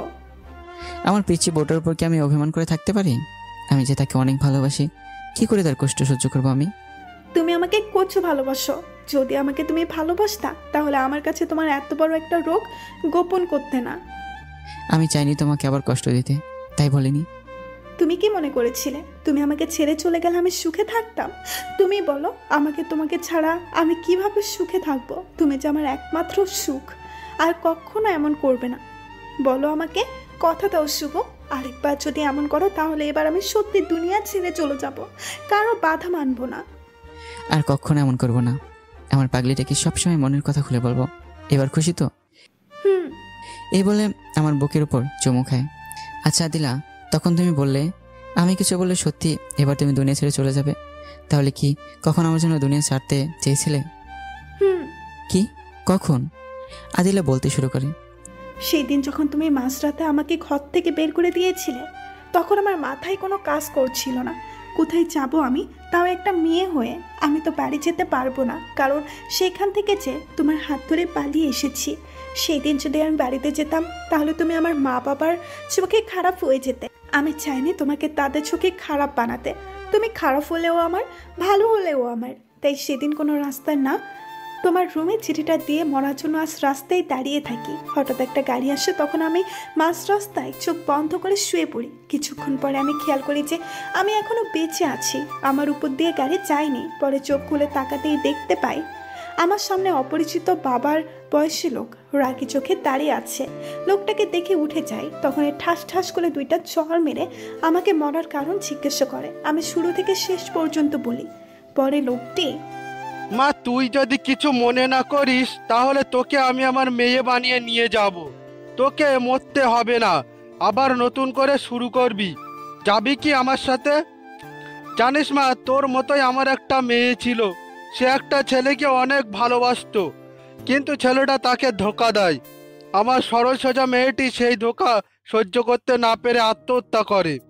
যাবি মা আমার সাথে আমার মেয়ে হয়ে? বাবা যাব।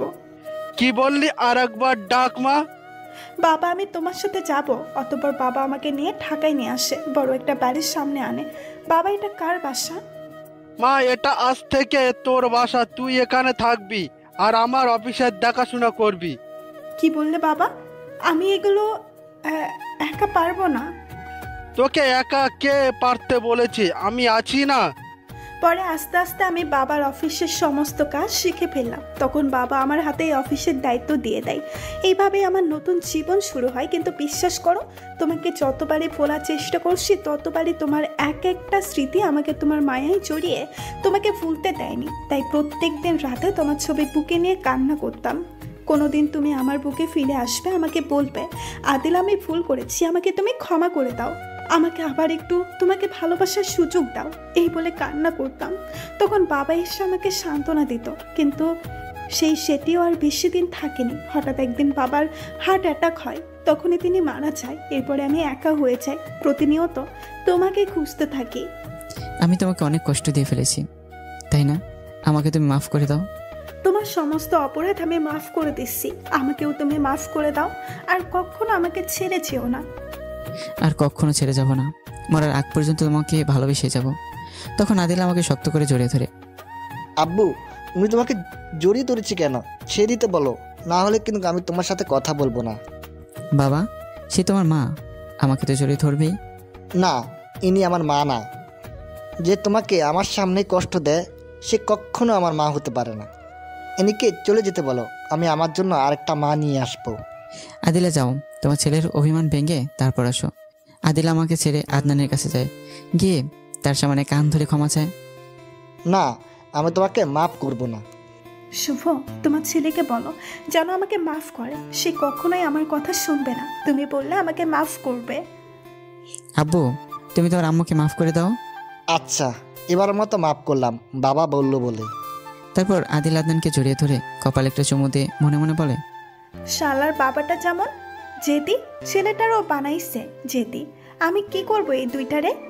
এই দুইটা তো আমার জীবনের 12টা বাঁচিয়ে দেবে। এভাবে কিছুদিন চলে যায়।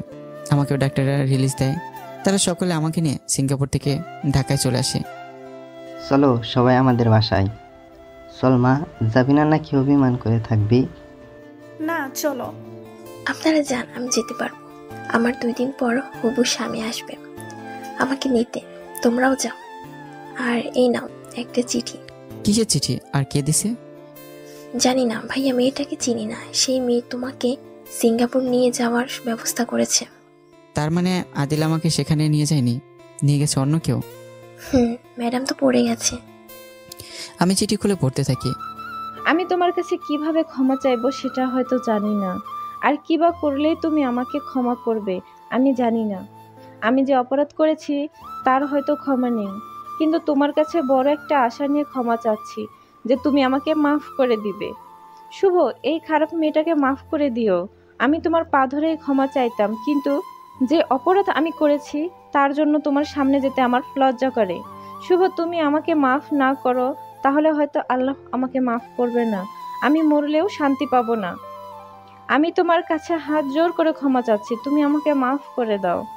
সেদিন তুমি যখন আমার সামনে, আমি তোমার শত্রু জানা থাকা সত্ত্বেও তুমি আমার কলিজার টুকরা মেয়েটাকে অ্যাক্সিডেন্টের হাত থেকে বাঁচিয়েছিলে। সেদিন নিজের ওপর কতটা ঘৃণা হচ্ছিল আমি তোমাকে বলতে পারবো না। অতঃপর যখন মেয়েটা আমার হাতে দিয়ে কোথায় যেন চলে গেলে, তোমাকে খুঁজে পাইনি।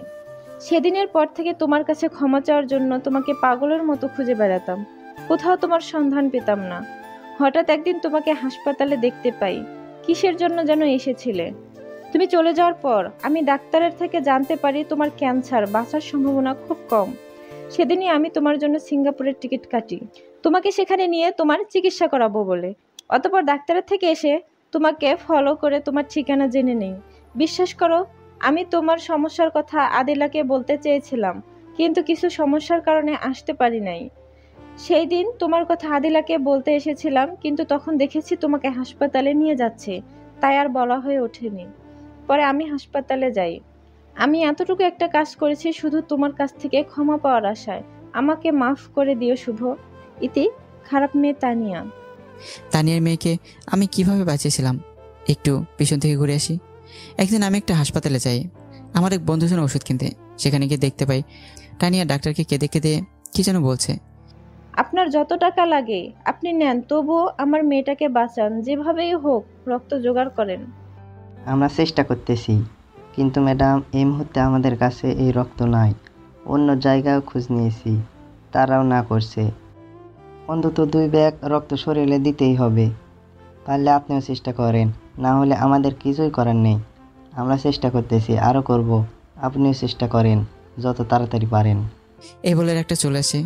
আমি তখন ডাক্তারের কাছ থেকে জেনে নিই রক্তের গ্রুপ কী। অতঃপর আমি রক্তের গ্রুপের সাথে মিলে যাই। আমি তখন 2 ভাগ রক্ত আমার থেকে দিয়ে আসতে যাব, তখনই তানিয়া দেখে ফেলে। তানিয়া আমার কাছে যেতে লাগে, তখনই ডাক্তারটাকে ডাক দেয়। তানিয়ার আর আমার সাথে সাক্ষাৎ হয় না। এবার বাস্তবে ফিরি। কার চিঠি এটা আর কি লেখা? আমি চিঠি আদিলার হাতে দিই। আদিলা পড়ে আমাকে বলে, মাফ করে দাও। তাকে ভুল তো মানুষের জীবনে হয়েই থাকে, আমাদেরও তো ভুল হয়েছে। আমরা দুজন দুজনকে মাফ করে দিচ্ছি, তাকেও মাফ করে দাও। আচ্ছা তুমি যখন বললে মাফ করে দিলাম। তোমাকে একটা কথা বলবো, রাগ করবে না প্লিজ? তানিয়াকে আমাকে একটু দেখাবে, আমি একটু দেখবো যে আমার থেকে কত সুন্দর, আর যার জন্য আমাকে ছেড়ে দিয়েছিলে। পিছনের অতীত আবার টানতেছো? না শুভ, শুধু আমার ইচ্ছেটা প্রকাশ করলাম। এখন পূরণ করলেও তুমি করতে পারো, না করলেও করতে পারো, সেটা তোমার ইচ্ছা। আচ্ছা যদি কোনো দিন তার সাথে আমার দেখা হয় তাহলে তোমার সাথে সাক্ষাৎ করাবো। সেদিন তোমার যা ইচ্ছে তুমি তাকে জিজ্ঞেস করতে পারো। আর তুমি কি জন্য তাকে দেখতে চাইতেছো আমি বুঝতে পারছি। শুভ প্লিজ, তুমি আমাকে ভুল বুঝো না, আর কখনো তাকে দেখার ইচ্ছে করবো না, তাকে দেখবো না কখনো। আমাকে মাফ করে দাও প্লিজ। আরে পাগলি, মাফ চাওয়ার কি আছে? আমি জানি তুমি আমার উপর রাগ করছো, তুমি ভাবছো আমি তোমাকে সন্দেহ করছি। আমি আমার ভালোবাসার কসম দিয়ে বলছি, আমি তোমাকে সন্দেহ করি নাই। দূর পাগলি, আমি জানি কখনো তুমি আমাকে সন্দেহ করবে না। গাড়িতে চলো, গাড়ি আমাদের জন্য অপেক্ষা করছে। অতঃপর আমরা সকলে গাড়িতে উঠে তানজিলা ছাড়া গাড়ি তার আপন গতিতে চলতে থাকে। একসময় গাড়ি আমাদের গন্তব্যে এসে দাঁড়ায়। গাড়ি থেকে একে একে নামতেই পিছন থেকে কে যেন আদিলার গায়ে হাত দেয়, আর তাতে সে চমকে ওঠে। পিছন ফিরে তাকাতে অবাক। আদিলা পিছনে তাকিয়ে, মায়া তুই? এই বলে আদিলা মায়াকে জড়িয়ে ধরে। তুই আমার বেস্ট ফ্রেন্ড হয়ে এইভাবে ভুলে যাবে আমি কখনোই ভাবতে পারিনি। তুই আমার জন্যই তোর ভালোবাসার মানুষটাকে আপন করে পেয়েছিস, আর আমাকেই ভুলে গেছিস। একটিবার যদি ফোন করে কথা বলতি তাও হতো, এই মনটাকে শান্তি দিতে পারতাম যে আমার বেস্ট ফ্রেন্ডটা আমাকে ভুলে নাই। কিন্তু তুই একদিনও একটা ফোনও দিস নেই। এতটা স্বার্থপর কীভাবে হলি? সরি দোস্ত, ক্ষমা করে দে আমায়, ভুল হয়ে গেছে। তুই ভালো করেই জানিস আমার কাছে কেউ কোনো অপরাধ করলে তাকে শাস্তি না দিয়ে আমি ক্ষমা করি না। কি শাস্তি দিবি দে, তাও ক্ষমা করে দে। শাস্তিটা হলো তোর ছেলেকে আমার মেয়ের জন্য দিতে হবে। কি বলছিস সেগুলো? আমি অপরাধ করছি, শাস্তি আমাকে দিবি তো আমার ছেলেকে কেন? আমার ছেলেরও তো একটা পছন্দ আছে, সে যদি বড় হয়ে তোর মেয়েকে পছন্দ না করে? আমার মেয়েকে পছন্দ করবে না পৃথিবীতে এমন কোনো ছেলে নেই। আর তোর ছেলে যদি বড় হয়ে আমার মেয়েকে পছন্দ না করে তাহলে তো আর জোর করে কিছু করা যাবে না। আর যদি পছন্দ করে দিবি তো আমার মেয়ের জন্য নাকি গরিব বলে অবহেলা করবি? আবার শুরু করছিস? যদি আদনান রাজি থাকে তাহলে দিব, কিন্তু তার আগে দেখি তোর রাজরানী পিচ্ছি মেয়েটাকে। মায়া তার মেয়ের নাম ধরে ডাক দেয়, কিন্তু খোঁজ আসে না। নীলা মায়া পেরেশান হয়ে যায়। তখন আদিলার বাবা, তোমরা এখানে তাদের বিয়ে নিয়ে গল্প করতেছো? এদিকে আদনান নীলাকে নিয়ে পালাইছে। কই গেছে তারা? আমাদের বেলকনিতে দেখ। আদিলা সেদিক তাকে দেখতে পায়, তারা দুজনে একে অন্যকে খাইয়ে দিচ্ছে। দেখছিস তোর ছেলে এখনই আমার মেয়ের প্রেমে পড়ে গেছে, আর বড় হলে কি করবে আল্লাহই ভালো জানে। এখন বল দেবে কিনা তোর ছেলেকে? আদনান যদি রাজি হয় দিব, এখন আমাকে মাফ করে দে। আচ্ছা মাফ করলাম, কিন্তু শুভর এই অবস্থা কেন? পরে বলবো না এক সময়, আগে ভেতরে চল। আচ্ছা চল। অতঃপর সকলে তাদের বাড়ির উদ্দেশ্যে যায়। অথবা ফ্রেশ হয়ে গল্প করতে থাকে। তখনই আদনান, আম্মু, আমি আর নীলা একসাথেই থাকবো হাসপাতালে। তুমি আর আব্বু যেভাবে থাকছো। আদিলা মুচকি হাসি দেয়। আচ্ছা এখন খেলতে যাও। তোর ছেলেটাও রাজি হয়ে গেছে, তাহলে তারা প্রাপ্তবয়স্ক হলে বিয়ে দিব। আচ্ছা। এভাবে সেদিন গল্প করতে করতে এরপর কেটে যায় 3টি মাস। যখন আমি পরিপূর্ণ সুস্থ হয়ে যাই তখন আমাদের সংসারে আবার সুখ নেমে আসে এবং আমরা আবারও আদিলার অফিসে চলে আসি। হঠাৎ একদিন আদিলা আর আমি অফিসে কাজ করতেছি। তখন আদিলা বলল, চল না শুভ, মার্কেট থেকে একটু ঘুরে আসি, কতদিন ধরে মার্কেট করা হয় না। আমার জানটা বলেছে আর আমি না করতে পারি, তাও আবার আমার বস। তাহলে চলো। পরে আমরা আদনানকে নিয়ে মার্কেটে যাই। আমরা আমাদের পছন্দের জিনিসপত্র দেখতে থাকি। তখন একটা মেয়ে এসে আমাকে বলে, ভাইয়া তোমাদের দুজনকে কফি শপে দুজন বসে আছে, তারা ডাকছে। কে? জানি না আপু, তারা বললো তোমাদের সাথে কি জানি কথা বলবে। চলো দেখি কে। চলো। তারপর আমরা কফি শপে যাই। সেখানে গিয়ে আমরা দুজনকে দেখে চমকে উঠি। ইমরান তুমি? আর এই মেয়েটা কে? ইমরান কথা বলার আগেই তানিয়া, আদিলা আমাকে ক্ষমা করে দাও, আমরা অনেক কষ্ট তোমাদের দিয়েছি, শুভ তুমিও ক্ষমা করে দাও। এই বলে তানিয়া আমার পা জড়িয়ে ধরে। এই তানিয়া, কি করছো? যা হবার হয়ে গেছে। আমরা তো আর তোমার উপর রাগ নেই, ক্ষমা করে দিয়েছি তোমাদেরকে। শুভ, এই কি সেই তানিয়া যার জন্য আমাকে ছেড়ে দিয়েছিলে? আদিল আমার কথা শুনে সাথে সাথে তানিয়াকে জড়িয়ে ধরে। তোমাকে অনেক ধন্যবাদ কেন দিচ্ছি জানো? কারণ পাগল তোমার জন্য আমাকে এখন আগের থেকে বেশি সময় দেয়, বেশি ভালোবাসে আমাকে। তোমার উপর আমার অনেক রাগ জমেছিল, কিন্তু আমার পাগলটাকে পাওয়ার পরে সেগুলো পানি হয়ে গেছে। এখন আর তোমাদের প্রতি কোনো অভিযোগ নেই, রাগও নেই। তবে একটা কথা, আর কারো জীবন নিয়ে কখনো এমন করো না। আর জীবনেও এমন করব না, আমাদের ক্ষমা করে দাও। আচ্ছা, তোমাদেরকে মন থেকে ক্ষমা করে দিলাম, এবার তো একটু হাসো। এভাবেই আমাদের মান অভিমান ভেঙে কিছুক্ষণ গল্প করে চলে আসি। রাতে আদিলা আমার বুকের উপর শুয়ে থাকে। এই শুভ, বলো। আমি একটা জিনিস চাইবো, দিবা? হ্যাঁ বলো। আমি আদনানের মতো আরেকটা দুষ্টু সন্তান চাই। এই বলে আমার বুকে মুখ লোকায়। তুমি তো একটাকে সামাল দিতে পারো না, তো আরেকটা কিভাবে পারবে? আমি পারবো এখন। তাহলে বাতিটা বন্ধ করো, না হলে খবিশ পাটুগুলো দেখে ফেলবে। অতঃপর বাতি বন্ধ করে সন্তান আনার কাজে লেগে যাই আর গল্পটাও শেষ করে দিই। তো বন্ধুরা, ফাইনালি গল্পটা শেষ হলো। কেমন হলো জানাবেন, আর ভালো থাকবেন, সুস্থ থাকবেন। আল্লাহ হাফিজ।